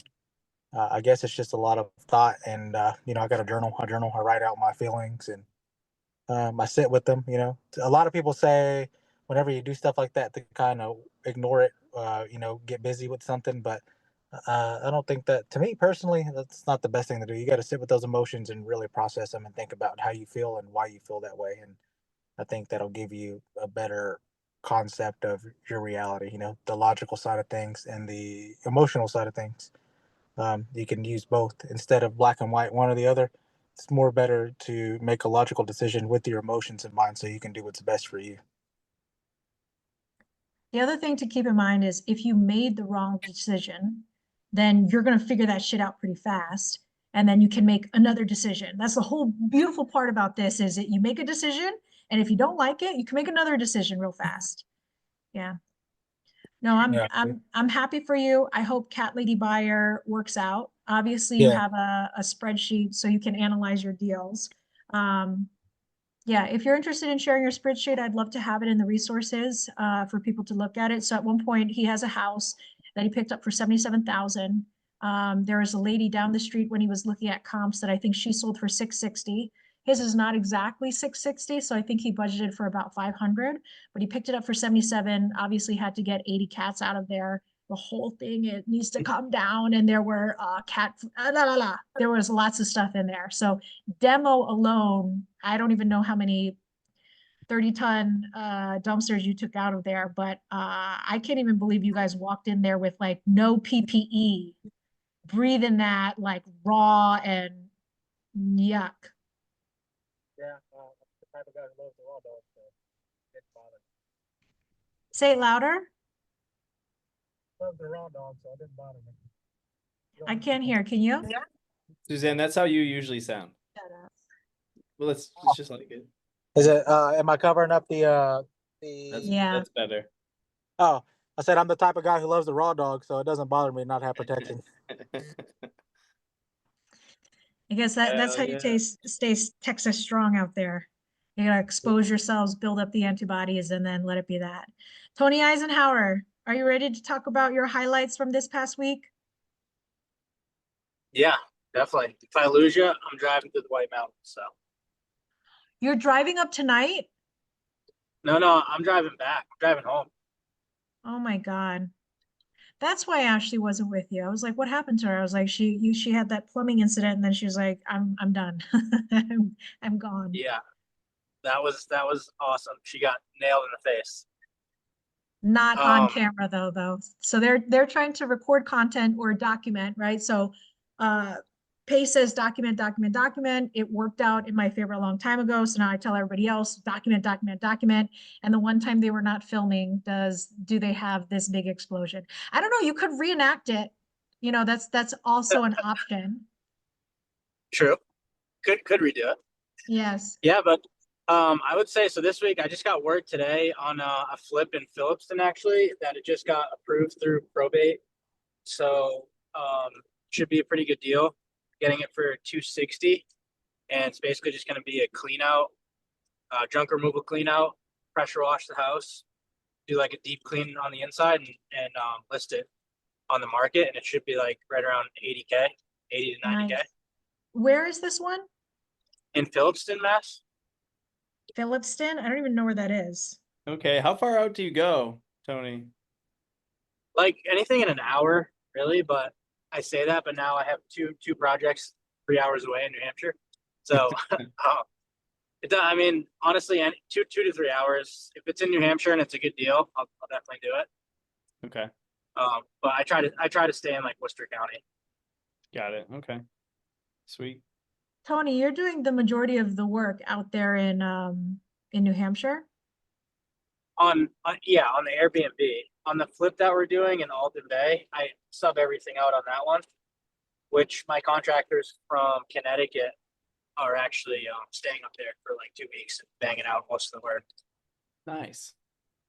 Did you talk to people like Sean Sandville and other people that are located like Corey Keza, who even Stratton, that are out there and, you know, searching for contractors? Or Yeah, so I didn't need a ton on this one. This one, I'm doing the same thing. It's going to be just a clean out, junk removal and a clean out, and I'm going to list it. I was going to do like a full flip on it, but after running more numbers and coming to the conclusion that it makes the same amount of money if I just clean it out and list it, or I could do like a full blown flip and take 6 months to do it, whatever, 4 months, and then make the same amount of money. So I'm just going to do a clean out and list it. can I ask you, so this is the question I always think of, and Gregg just went through it. Do you like pay yourself per month? So for example, if it takes you 6 months to do it and you make like $150 doing it for 6 months versus you take 2 months to do it and then you make like, I don't know, 80. How do you decide, how do you make a decision which one is worth your time? I mean, I'll always go if it's going to be that much of a difference, like 80 to 150, and it's only a couple months difference. I would definitely do that all day. But like this one is just, it's in that price point where if I did a full blown flip on it, it's going to be in that 750 to 800 range. So it's going to sit on the market for a while because there's less buyers in that price range, especially in that area. So I know at like the lower 400 price range where I'm going to list it, it's going to go way quicker. So it's just like a more solid bet. Yeah. All right, so highlights from this week are Phillipston, Massachusetts, the New Deal, right? What else did you accomplish this last week? I would say I've just been pretty consistent with working out, and as far as business goes, I would say I've been making a ton of new connections with private money lenders and wholesalers too, just to try to expand the network that way. So like, it's funny, I was telling Ashley, it's like, be careful what you wish for, because I'm at a point where like I'm doing all this work myself on the Airbnb right now too, and my phone is nonstop all day, and it's like deals and people looking, getting back to me about money and stuff like that. And it's like I'm doing the work on the Airbnb and I cannot get back to my phone. So I'm trying to find a balance between, like, I know I shouldn't be doing the work, but at the same time saving like 50 or 60 grand on this project, which typically, like on a flip all day, I would not be doing the work. But where it's like a buy and hold and it's our first Airbnb, I've been doing a ton of the work, and it's kind of killing me because I feel like I'm missing out on a lot of deals and people are getting frustrated with me and stuff. So definitely need to like manage that better, learn how to manage that better. I'd say that's probably my biggest issue. Do you have any ideas as to what you want to do to address that? I think I just need to bite the bullet and just hire it all out like I have been. Like the past month has been killing me, driving 3 hours up to North Conway to do the work, and then like I said, I'm not on my phone all day, so I miss a ton of calls. Like I get deals sent to me so much now, which is exactly what I wanted, right? But now I'm busy to the point where it's like I'm not even getting back to people. So it's definitely something that I think going forward I'm not gonna do again. Yeah. You're not gonna do again, which means you're not gonna do the work again. Yeah, I'm not gonna do the work again. I definitely think so. So for those that don't know, he's in like high-end Airbnb. So they did a certain mentorship. They're in a high-end Airbnb over in North Conway. It's their first one that they're doing. So I get why you're doing it like that, just because even me going from like a standard fix and flip for what is it? What do you call that? What's the average buyer? Median sales price buyer, right? So like you said, you're selling the house at like 400, you know it's gonna go fast. You sound wonky again. That large buy pool versus doing something a little bit more luxury. I get, and it's your first one and it's an Airbnb. I get why you're doing it this time. Yeah. I mean, it made sense. It's kind of killing me lately. So I think it's just like growing pains, right? I think it's a good thing. Like I said, you know, this is like what I asked for deals and money to be coming in. So I think it's all good. It's just growing pains. What about your marathon this last Sunday? I can't hear you. What about your marathon this last Sunday? Oh man, that was brutal. I'm so glad you came, by the way, because you definitely made me laugh a bunch, which is super helpful. Because mile 20, my body was like, "No, dude, you're done." Like my legs literally just shut down, and I just went into like a pain cave. Just did not want to see or talk to anybody. Yeah. But overall, I'd say before mile 20, I was good. Like I thought I was gonna finish like not even hurting, but yeah, it was crazy. Mile 20 to 26 was just brutal. Any revelations from you going through all that, all the training, and then even race day? I mean, the training wasn't bad. I would say it was a big learning lesson that like anything you put your mind to, you can 100% do. Like I was pushing through my body telling me, no, dude, like you're done. We're not going any further. And I was able to like just dial in and be like, no, we're finishing this race. We've come this far. Like we're not stopping. So like that could translate to so many things in business and relationships and stuff like that. But just knowing that like mentally if you know you can push through stuff like that is pretty powerful. So Badass. apart from you telling yourself like, I want to quit and no, we're not quitting, was there anything else that you did to kind of keep yourself moving? I just didn't stop. Like I didn't let myself stop. I knew if I stopped even for a second, I wasn't going to want to like get up and go again. So I just told myself like, we're not walking. I don't care if we have to shuffle, which is basically what I did from like mile 23 to 26 was shuffle, drag my feet to the finish line. But that was basically what I told myself, that was the deal I made. I was like, we're not walking. So figure it out. Either fall over and pass out and die or figure it out. You still hurting? No, surprisingly, I was sore yesterday, but today I was good. That's wild. That's awesome, man. And that's like another lesson, right? It's like I was in so much pain. I thought like the world was ending for those 4 miles, and then it was over, and that was it. And like I was fine, you know. So I think that like can relate to other things in life, to where we make it out to be this big thing, and in the end, it's really not that big of a deal. Absolutely. I love it. I don't know how you dealt with that pain, because again, like I'm such a baby that even when I'm trying to run, even just like a warm up, I'm like, "No, I don't want to do this anymore. Oh, my feet hurt. Oh, I think I got a blister growing. No." So I don't know. Like I think my sister who ran a marathon said the same thing too, where she's like, every moment you're fighting to keep going and not stop. I don't know if you like counted down. I don't know if you bargained with yourself and was like, I'm gonna have so much ice cream when this is done. If you're listening to music, were you listening to something? Yeah, I was listening to music for a lot of it. Some of it I was just listening to like my feet shuffle on the ground. But like at the end there, when I went into that like pain cave, I call it, because it literally was that. Like you go into like this dark part in your brain and just like have to almost zone out and sit in that. And yeah, there was no negotiation. It was just like we're getting this done, and that's that. So yeah. I think somebody brought this up before, and I can't remember who or all the details about it. But I love when they said, like, I made a decision. When I was in a good state of being, I made a decision, which was, for example, you said, I'm gonna run the whole damn thing, or I'm gonna do a marathon. And then at some point you said, I'm gonna run the whole thing and I'm not gonna walk.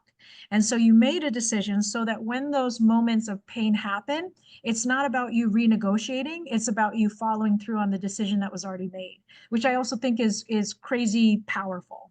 So two things. Number one, make a decision when you're in a good state of being. And number two, don't renegotiate with yourself when things get painful.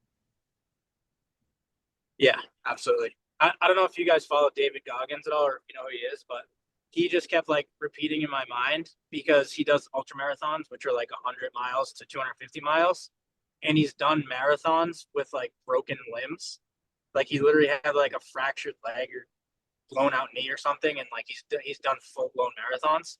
So like in my head, I'm like, dude, if people can do these things with like in way worse condition than you are, like what excuse do you have to not finish this? Like, don't be a bitch. So that's just what I kept saying to myself, really. Tony Eisenhauer, bravo, dude. I'm so impressed by you. Yeah, it's amazing. Thank you. Man. Heck Yeah, yeah. amazing. Thank you. Jody Evans, talk to me. Already talked for 20 minutes with you. What Yeah, else and do you need? you're gonna talk some more too. So you showed off your new house, but I wanted to ask you, it's been like a year and a half since I've seen you, and I want to know some other highlights that you got going on in your life. What are some accomplishments that you have underneath your belt that you're proud of? I Or just want blessings that you have that you're like, I'm on the right path. I'm doing what I'm well, supposed to be doing. my mess that I was in on 75 acres in Kansas City, I finally mediated that out and got paid out on it. So that was good.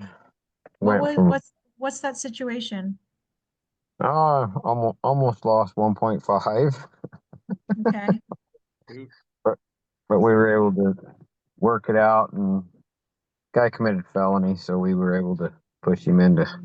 He finally bought me out, so I got that money, and that money has gone into our Reds program, and that was a blessing because, like I said, I went from making money. It was my apartment complex I sold in 1031 over to there, that I learned a lot of lessons that I have to verify people before I really, yeah, it was a mess. But that's the positive. And then, my house, I've been working hard on that. But like I say, the Reds is the one that we're working to get everything to go off. And so we do land develop. Like Keith's talking about his development. I do land development too, and have stuff has come up and calmed down, but that's, nothing's secure right now, but it'll come. I always work at it and say piece of cake, no sweat, and we'll get her done. Coconut flavor. If somebody could wave a wand and give you an extra blessing this week, what would be an amazing blessing this week? Oh, I've already had it. I've already had it. What is it? The 1.5? Well, it was so the spray foam machine I had, one of my employees, I mean, we're new at it, but my employee has been at that machine for 240 hours, and he switched the pumps on me. And you don't switch foam pumps. They crystallize as soon as they touch each other. Once Mm. if the materials switches back and forth. So last Friday he dumped the pumps together and it didn't get to the pumping machine itself. That would have happened. I mean, I was out about $6,000 to $8,000, but if the machine would have gone, it would have been about 30 or 40,000. So that's my blessing. You know, my wife says, "You are blessed. The machine was working." And she says, "You know, I got all back together." And she said, "You were blessed that the machine didn't get destroyed. It was within 2 inches of going into the machine." So that's the blessing. You're God's favored. Oh yes, I am. I mean, I'm blessed all the way through. You know, a year and a half, I should be dead. In that same house, I had a 1,500-pound beam that fell off and flipped me in the air, and I was unconscious for half an hour. So Wow. yeah, I'm blessed. When was blessed. this? Oh, about a year ago, March, we were setting Wow. one of the main beams for the house, and me and my employees got distracted kind of because my wife says this was wrong and too many Indians and no chief, you know, too many chiefs and no Indians. And so the beam started falling. I was looking so it didn't hit my guys, and then it flipped me in the air 11 feet and I come down and landed on my head. Oh. But hey, Jody, although you are blessed, okay, there's no denying that. Although you are blessed, will you do anything differently since having that experience? oh, everything's a learning experience, but you know, you always have to stay positive. You know, like I say, my Kansas City project, I could have been screwed. I was blessed. The Lord blesses me all the time. That's why I give and give back to people, because, you know, anybody in this group needs questions about construction. I've done just about everything. So I'll jump on the phone and talk to you and figure it out for you. But Jody, I'm saying, are you gonna wear like a hard hat? Are you gonna be Hell no. the only chief in your house when you're doing things? Take Uh, things a little bit slower. I mean, listen, you're building an entire like I don't even know, like mega mall for your grandchildren to play in. The shame would be no, not to be able to see them no, play. I live on the edge all the time. I'm a crazy, that's what I tell you, I'm a crazy contractor, and I get shit done. That's all I can say.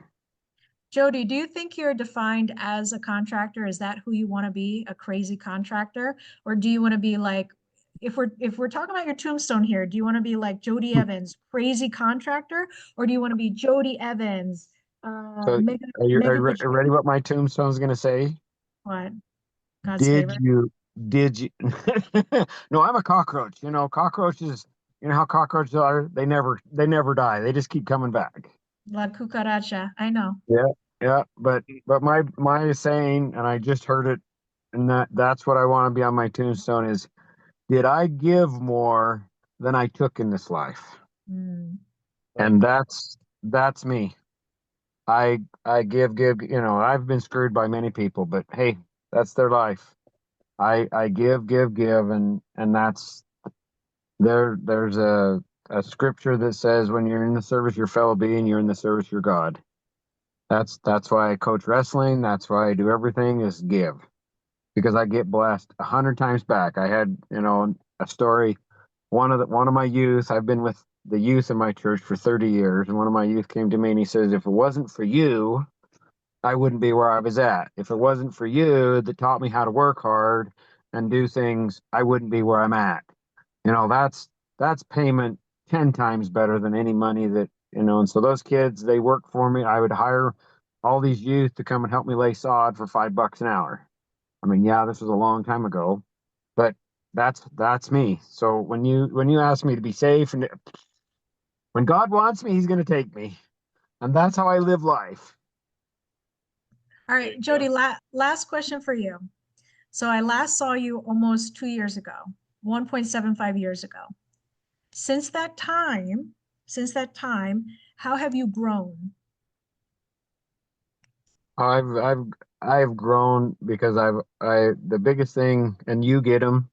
I send out how often do I send you positive thoughts to people?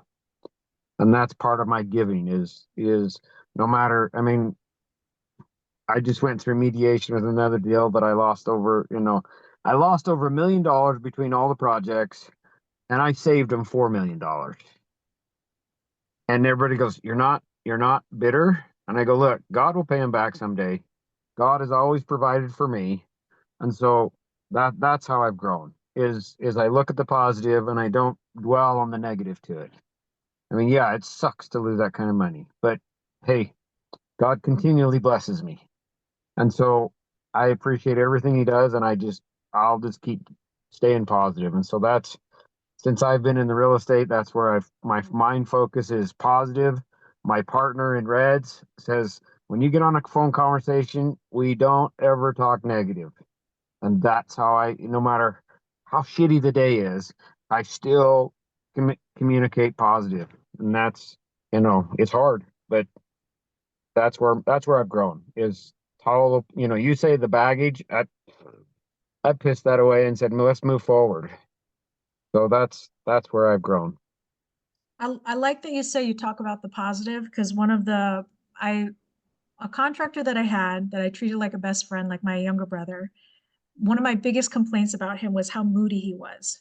He would come in and just like piss his bad mood all over the place. And he's Spanish. And so I would cook, he's keto and he's lactose intolerant. And so I used to cook for him, not a lot because I'm not a great cook, right? But I'd spend like 4 hours cooking him like a whole meal, and he would eat it. And when he's eating it, he's like having the time of his life. And he would make me take pictures of him too. So because I told him, I was like, nobody's going to believe this. And so he's like, take pictures of us eating it that we're actually like, we're not dying from it. And then for maybe about 30 minutes after he ate it, he would be happy. But in 30 minutes, he would find something to like bitch and moan about, complain about. And so I was talking to people about this because at the end of the day, like I want people to be transparent with me. I want to know what's going on with you because I care about you, right? And sometimes sharing a pain is like cutting it in half, and sharing a joy is like doubling it. And so one thing that I was talking to is somebody was saying, they're like, listen, it's if that kind of personal stuff that they're going through, like, honestly, you're in a professional setting where you're hiring that person, you're the boss and they're the worker. There should be a little decorum of kind of like you, where you're intentionally trying to be positive, stay positive, not bitch and moan, because there's everything you can bitch and moan about. But the question I have for you is, there are genuine concerns, there are genuine complaints, there are genuine fuck ups that people have. How do you deal with the little pebbles in your shoe? How do you get rid of them so that you're not hanging on to them? I don't know. If it's a little, mine usually aren't little pebbles. Usually big ass pebbles. And even with the big pebbles, how do you let the big Well, pebbles go? Because it's a I genuine, like, somebody messes up, somebody well, disappoints you, the partner well, that you had. it's a huge, losing the $1 million of those people is contract that I trusted them. Yeah, we'll get you paid. Yeah, we'll get a change order. Da da da da. But then when it came time to pay me, what? We owe you? What? It was just stupid. It was me. So now I'm on a project with another and I says, oh, that's a change order. We're gonna have to fix. He was like, do you live off change orders? I go, dude, I've been screwed. So now I've changed. I've changed to what I've been screwed for years because I'm old school. You shake my hand, my word is my bond. And that's not out there anymore. And so to get rid of those pebbles, I just have to say it is what it is, and God will provide. And have always been blessed. And I've told you, I should have been dead.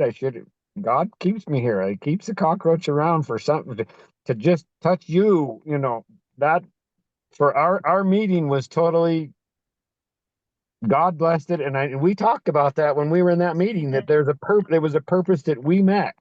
Mm-hmm. And that's, I have friends that are all over that I can tell you that I've been blessed for that. So to say, get rid of pebbles, sometimes it festers, but you get to the point where you just go, it's not worth my time. I mean, if somebody wants to argue with something, I look at it sometimes and go, no, I'm not going to argue on this. So that, I guess, I don't know if I answered your question, but that's my roundabout kick way to figure it out. No, listen, Jody, I so appreciate you, and I absolutely agree with you. I don't know what it was, but it's absolutely divine. getting to meet you there, to the point where I was like, it was insane meeting you. Yeah. Big boobs, blue eyes, big blonde hair. And I was like, you're Jody, but you're right. I do love you. Anyway, Jody, always good to see you. Keith Lyons, let's talk to you. So, Sup? Highlights from this last week, accomplishments, blessings, highlights from this last week that you're like, God is good, life is good, I'm where I'm supposed to be. I guess blessings is seems like I found a good little crew to do that other rehab for me. That was good. Where'd you find them? Through people, just talking with people. Just like you say, you gotta tell people what you want. You're not gonna get nothing if you don't tell people what you need. Can't read your mind, Keith. Yeah, so I tell everybody what I want, what I need. And the other thing is tomorrow I close on that money that I needed for that rehab. So that's a blessing in disguise, you know. Where did that money come from? Actually, the lender that did did it originally, came up with someone, I guess he closed out on one of his loans that he had come in or whatever, so he scrounged the money up, because I told him, I said I was gonna have to get him out. I was gonna have to refinance, get him out so I could get the other money, because nobody wanted second position. And here tonight, she does second position. Go figure, but yeah, but so he didn't want to do that, so he scrounged up some money, he found the money. Was this, so I know you needed you were looking for 45 in one place, right? Or 40 or 45 in one place and like 75 in another? 120 in the other. Yeah. Yeah, I got the 120. The 45, I'm just doing it out of my pocket, just I'm tired of, 40 grand ain't much money, $45,000, not much money. I mean, it is, but it's not, you know what I mean? And I just taking it out of my pocket. How long do you need it for? Oh, I only need that. I'll have it done within a month. That'll be on the market, that one there. So I might have that for you then. You do you, but I might have a option B for you if you're interested. yeah, I'm always interested. Okay, I'll send you. Other highlights. So you found a small crew by talking to people. Yeah. Ed came through with money for the 125. Yeah. Any other accomplishments you've had this week? They can be professional or personal.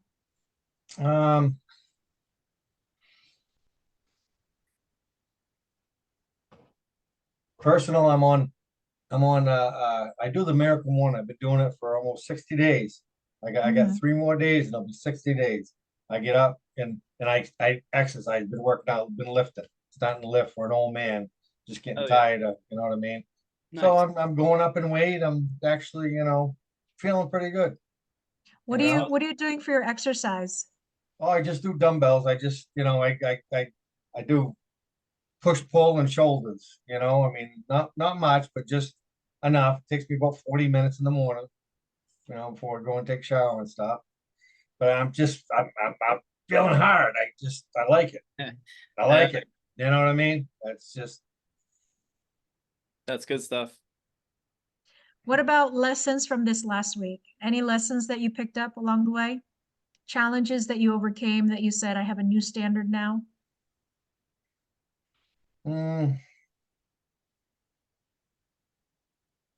don't know.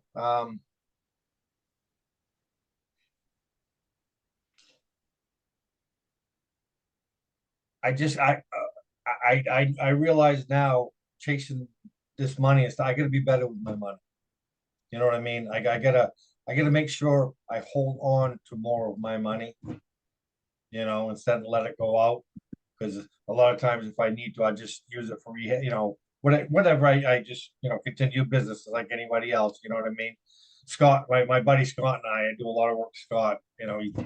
he's got quite a few units there, you know, building and stuff, and he and I say, you know, like Scott says, I'll never have any money until I stop building. You know what I mean? You know, the man's got over 300 units right now, and we still got another 100. This summer, we're starting on a project, 133, 132, I think, 132, 136 units is this summer we're gonna be doing. I gotta go down to the road. I do his roads, his piping and stuff like that. You know, been doing it a long time, so, but like Scotty says, you never have no money until you stop doing stuff, you So know? when you say I need to be better with my money, what's another way of saying that?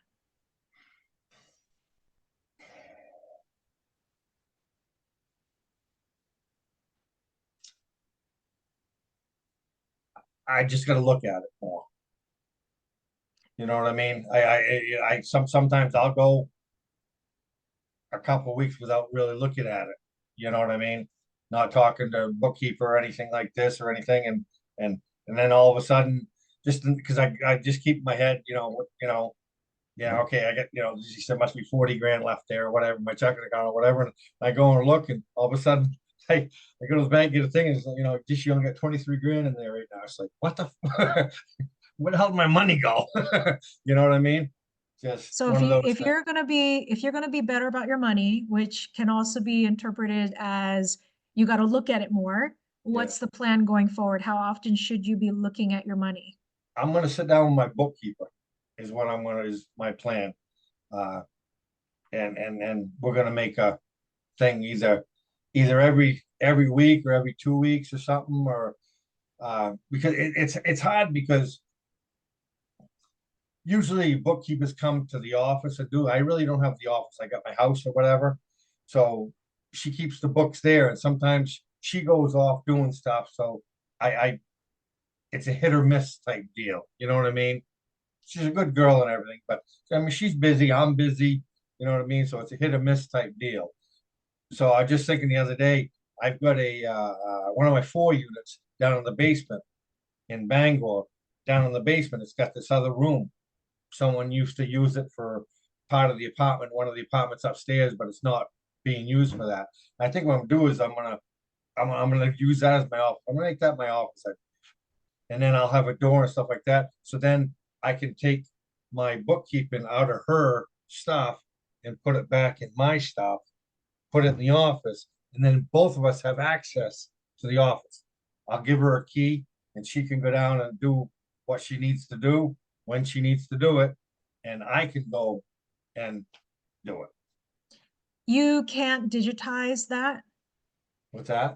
You can't digitize that, like scan things in and just have it all on the interwebs. You remember who you're talking to? Yes, I do, kid. Yes, I do. Okay. I'm just saying, I know you're old school, but you're taking a girl who has all your books, who's doing what she's doing. At a minimum, I definitely think that there should be some sort of like weekly report, which should be easy enough for her to do, that says this week we paid out from this account X amount of money. Here are the line items: 1, 2, 3, 4, 5. And, Then we and, have X amount of money coming in: 1, 2, 3, 4, 5. yeah, and that would be good if she had all the information. But a lot of the information comes to my office here, in my office here, and it doesn't get to her for, you know what I mean? That's why I said, if I think I'm going to change and actually have an office there, and then I can stop in there and empty my stupid wallet there and put it on the desk like I do here. And it's there when she comes down. You know what I Yeah. mean? So that's what I mean by keeping better track of crap, You can't have your reports or statements like emailed to you. Oh, when she gets them done, absolutely. Oh yeah, no. When she gets them done, but it's just getting the stuff done. You know what I mean? It's like, So- I'll ask her, what is it? Can I have a cover statement? Well, I would if I had some paperwork for you. She said, I can give you what I have here, but it's not true because I don't have all all your stuff. I'm bad at it. You know what I mean? It's just, I gotta get better at it, is what I'm saying. And I think that's what my decision is I gotta make that office is what I gotta do. So then both of us have access to it and might go a little better. My Jody, kid's a force. Yeah, my kids have forced me to use, I mean, I'm not an Apple user, so we use WhatsApp. And any money that's moved, anybody that has a receipt has to take a picture of it and put it in the WhatsApp group of receipts and say where it went to and what the item is. And then my VA takes care of that to itemize and put everything in order where it's supposed to go. And if my employee buys something and doesn't put in it, it's a $10 fine that they didn't put it in the receipts deal. So so the employees know that if they don't do their job, they get a $10 fine. Yes, sir. Greg, And you want to that- say your stuff out loud? Yeah, I use Google Drive, and whenever I upload files to it, they have an option to scan, so you can just scan the document straight into Google Drive. If anybody's looking, I know he already got the system figured out, but it's free and it keeps everything organized. I can just go to the folder I want to put it in and scan it real quick. But if you got somebody doing it for you, that's way better. Jody, there was a girl on this call earlier, Rachel from, Jace, you should meet her. She's also from the North End or North, something in Boston. Anyway, so the way that she does it, she has a team as well. She has a Google form. And so what they end up doing is they, instead of just throwing it into like a WhatsApp chat, and don't get me wrong, if WhatsApp works for you, then it works for you. I just want to tell you what she's doing, because if you like it, I have her form. But anyway, so it's a Google form. So she'll be like, December 12th, my name, Rachel, bought, sticks from Home Depot, and they upload a picture of the receipt. And so what ends up happening is automatically that gets put into an Excel file where it has like column name, blah, blah, blah, all into an Excel file. So essentially what's happening is somebody is just taking a picture and putting it into WhatsApp and then writing whatever they want to write. And then your VA has to collect it and put it all where it needs to go. If you do this, you're going to have to like teach the people that are submitting payments or submitting refunds that they need to upload it to this. And I'll send you a copy of what her Google form looks like. And I can make you a Google form, very easy. You copy and then you just edit it. And a lot of the forms that I have, like even in Creative Elite, like the directory, resources, and referrals, they're all Google forms. And the reason why I make it a Google form is, number one, I sweat Google. Google is beautiful, and it goes immediately from the form into the Excel sheet to where you can like look at everything, make notes on the side and whatever. So I love Google because it's a Google thing, and they can do it at any time. So if your employee's up at 3 a.m. and they're like, oh shit, I got tired, I went to bed after work and I didn't do what I was supposed to do, they can submit it and blah, blah, blah. But anyway, we can make that a Google form. It's a little bit more automated. Your VA won't have stuff to do, or maybe they will have stuff to do, but it'll be doing a lot of the work for the VA. And like in a WhatsApp, they're just commenting on what they need. If you have a Google form, they have to submit like the day, the person, the description of what it is, the blah, blah, blah. So yeah, I got that for you. Thanks. Right back at you. All right, Jace, you're the last one. You're probably maybe in bed with one of your kids trying to do bedtime. But if you're on, I would love to hear from you. I am still here. Yay! Yay! We got everybody to bed. Highlights, blessings, accomplishments from this past week. Ooh, okay. Making it to this call was definitely a highlight. I really enjoyed meeting all of you. Suzanne, you're an excellent moderator. You ask really thought-provoking questions, and it's just really nice to see a group that's focused on connection and, okay, how can we help each other? How did, what did you learn? What did you take away from this? So I thoroughly enjoyed this. And once my class is over in a couple weeks, I will definitely be back. Let me see. Wins, we had 2 deals funded this week. I have another one that I am working on that keeps getting pushed back a little bit, but that's okay. And that was my personal deals. Struggles, I have realized like I'm taking a little bit too much. I take my business really personally, and I'm shouldering a lot of the weight of that, no pun intended. And I have to be very careful about managing my health as well as my family as well as my business. I can tell, like, I usually handle stress really well. And this week I'm like, there's not even a reason to be stressed out. Yes, there's a ton of files, but everything's good and in good hands. And I should not be as stressed out as I am about this. How do you think you can let go? If you're saying what you need to do is let go and you can let go, then what are you not doing to let go? Yeah, I have a really great team, and I need to trust that I have taught them well enough and that they know that they can come to me when they have questions.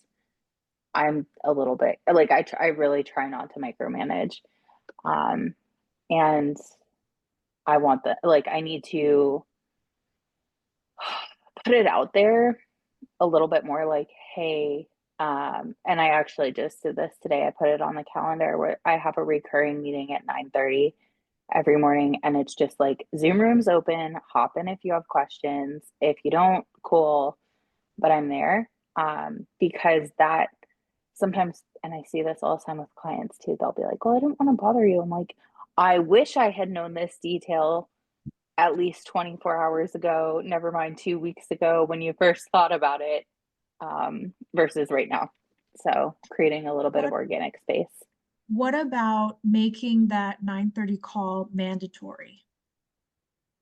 Yeah, I can do that. That's actually not a bad idea. So Like, I had a friend who used to be like a scrum leader, and it was like internet stuff, and a lot of times like things change so fast. And even if it's not like, listen, I'm not trying to be all up in your underwear drawer, like looking and smelling everything, but you're like, listen, I just want to know what it is that you're working on. And even if you're not working on your business today, or maybe your file, you don't need to touch your file today, or today's your day off. Like, I would just love to have a chat. It's your team, right?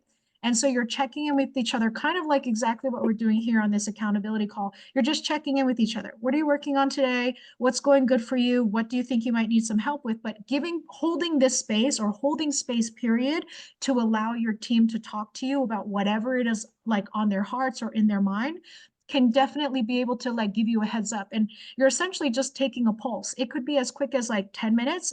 There's like 3 people on your team, right? 3 other people and then you, for a total of yeah. 4. Yeah, even if it's like 5 minutes each, or whatever it is that you're doing, you're having a quick morning meeting with your team to kind of get everybody on the same page before everybody disperses and goes off. And maybe every day, if every day is too often for things to happen, okay, you could have it twice a week. I mean, I used to have, back when I had VAs, I used to do one at the beginning of the week, on a Monday, and then I would do one on a Thursday, to make sure, like, here's what we're opening up the week with, here's what's left over from last week. And then by Thursday, hopefully closing out all that business, and then, giving a list of to-dos for Friday into Monday. I like that. Yeah. But it's nice because at the end of the day, you guys are all professionals. You're working together. Their success is your success. You want to know what they're going through, just in a way to be helpful to them or to be resourceful to them, and not so much like creeping on their shoulder. But I would tell you, make it a little bit of a mandatory thing. But if you do make it mandatory, make sure it's valuable, because if it's not valuable and it's mandatory, that's when you're going to get people not happy with you. Yeah. Yeah. No, I'm really fortunate in that I have an amazing team, and most of the time they'll come to me and be like, hey, this happened. I think we need to do this. And like 98% of the time they're right. The other 2%, I'm like, ooh, let me think about that for a minute, because I don't know. We have to do a little digging. Have But I you really like, Have you go touched ahead. base with Lily? No. Who's Lily? Love Lily. Lily's up here in Boston with us. Lily Duong, Duong, Vietnamese. She's part of the Fothergill team. They're brothers, so Jonathan Fothergill and Kenny Fothergill. And then she knew Jonathan and is the TC for them. She used to be an accountant before. During COVID, Oh, she nice. left and became that. But recently, she's been spending a lot of time with Ashley Mason. Ashley Mason is in a fancy mastermind thing. And so one of the things that they were talking about is this guy whose name I totally forgot. Mark might know. Dan Martell. maybe, I don't know, it's ringing no bells, but at the same time, like I'm to a certain age where like lion's mane is not helping me no more and I can't dig it out, so go ask her. But she talks about the 131 that I love a lot. Do you know what that is? No. Okay, so it's not from her and it's not from Ashley, but they got it from, okay, cool, it's Stan. So 1 is to identify the problem. 3 is to come up with 3 possible solutions to that problem. And then the last one is which one of the 3 do they suggest going with and why? And the reason for Mm-hmm. that is I used to be the mom of everybody, and people would come to me and be like, and I had a leadership team, and even though I had a leadership team, they all still came to me and was like, what are we doing? And then I'm like, excuse me, what do you think? Like, have a brain cell somewhere, have some critical thinking, right? But I love the 131 because it does exactly that. Identify the problem in 1 sentence, come up with 3 possible solutions for it. And then at the end, which solution are you suggesting and why? And then from there, you can either agree or disagree with that. But I actually really like that one as a way to tackle issues when they do come across them. No, I like that. Thank you. Not for me, it's from Lily, and we love Lily. She's up here in the North Shore with us. It would be great for you to meet her. She's in the directory, but it would be great for you to meet her because the team that she works with, the Fothergills, they used to be exclusively wholesalers. So they came from the Brett Daniels group of TTP, Talk to People. And I think in their first year, they averaged about 1 wholesale deal a month, which in my book is bananas because wholesaling is one of the hardest things. They do South Shore, no, Southern New Hampshire, Southern Maine, kind of, Northern Massachusetts. They go anywhere from Dracut all the way over to like Salisbury on the coast. And then again, they're wholesalers. But I will tell you this, I think in all honesty, Jonathan is the one that shoulders a lot of the wholesaling because he's the idea kind of guy. And then his brother Kenny would run all the integrator back system things. And so Kenny is a very supportive person and helps in that, but Jonathan is the driver. So Jonathan is the one with a lot of energy. He's a big time wholesaler. So if there's any deals that they're not buying, it would be good for you to know them. And then you also, as like a PML person, great for you to know them. And also Lily, because Lily has her own TC company. And then on top of it, everybody always needs access to money. She's in the directory. So what I'm going to do is I'm going to tag you in the directory, make sure you fill that out so that people can find you. And then when I tag you in the directory, you'll see like, this is the form you fill out and here's the directory. When you click that, you'll be able to see everybody else who has filled it out and then contact whoever you want to contact. Awesome. Thank you so much. You're so welcome. And then I'll tell you the last thing from me, my highlights, because now it's all about me. I went to Tony's marathon on Sunday. I had the time of my life cheering this man on. It was just so much fun to watch him do this crazy thing that he decided to do. And not that I ever doubted him that he could or could not do it, but the simple fact that a man made a decision and he's following through with his decision and he's a man who tries, I have nothing but the highest amount of respect for people that try. And then on top of it, just cheering for him was so much fun. So me and his wife are running all through Rhode Island, chasing him down to like scream things out of the car at him and then to like drive up far enough to get out and then like as he passes by, was so much fun. And then also very inspiring to see somebody make a choice and then execute on that choice no matter what. And I love that because again, I'm a total wiener. And as soon as the wind hits me wrong, I'm out. Like I'm gonna go back to my house. I'm gonna give up. I take a break. I snack. Like I'm done with life. The second thing is I have a daily goal for myself, like I treat myself like a plant, right? Like I get X amount of sunlight throughout the day, X amount of water, X amount of like nice talking to. But one of the things that makes me happy is having good quality conversations with people that I love and care about. On a couple of days ago, I had a conversation with an old girlfriend from college, and it makes me emotional because I remember I first met her and she literally wore a sports bra to class, and I was in business college, so it's not the outfit that you wear. She's sweating her nuts off. Her cooler, which is her food, was bigger than her backpack, and she parked herself dead center. So when you sit in a college class, if you sit front row and then you sit in the middle, that's like the line of sight for the professor. You're gonna get called on, you want to be seen. And this is where she sat. Her name is Carissa.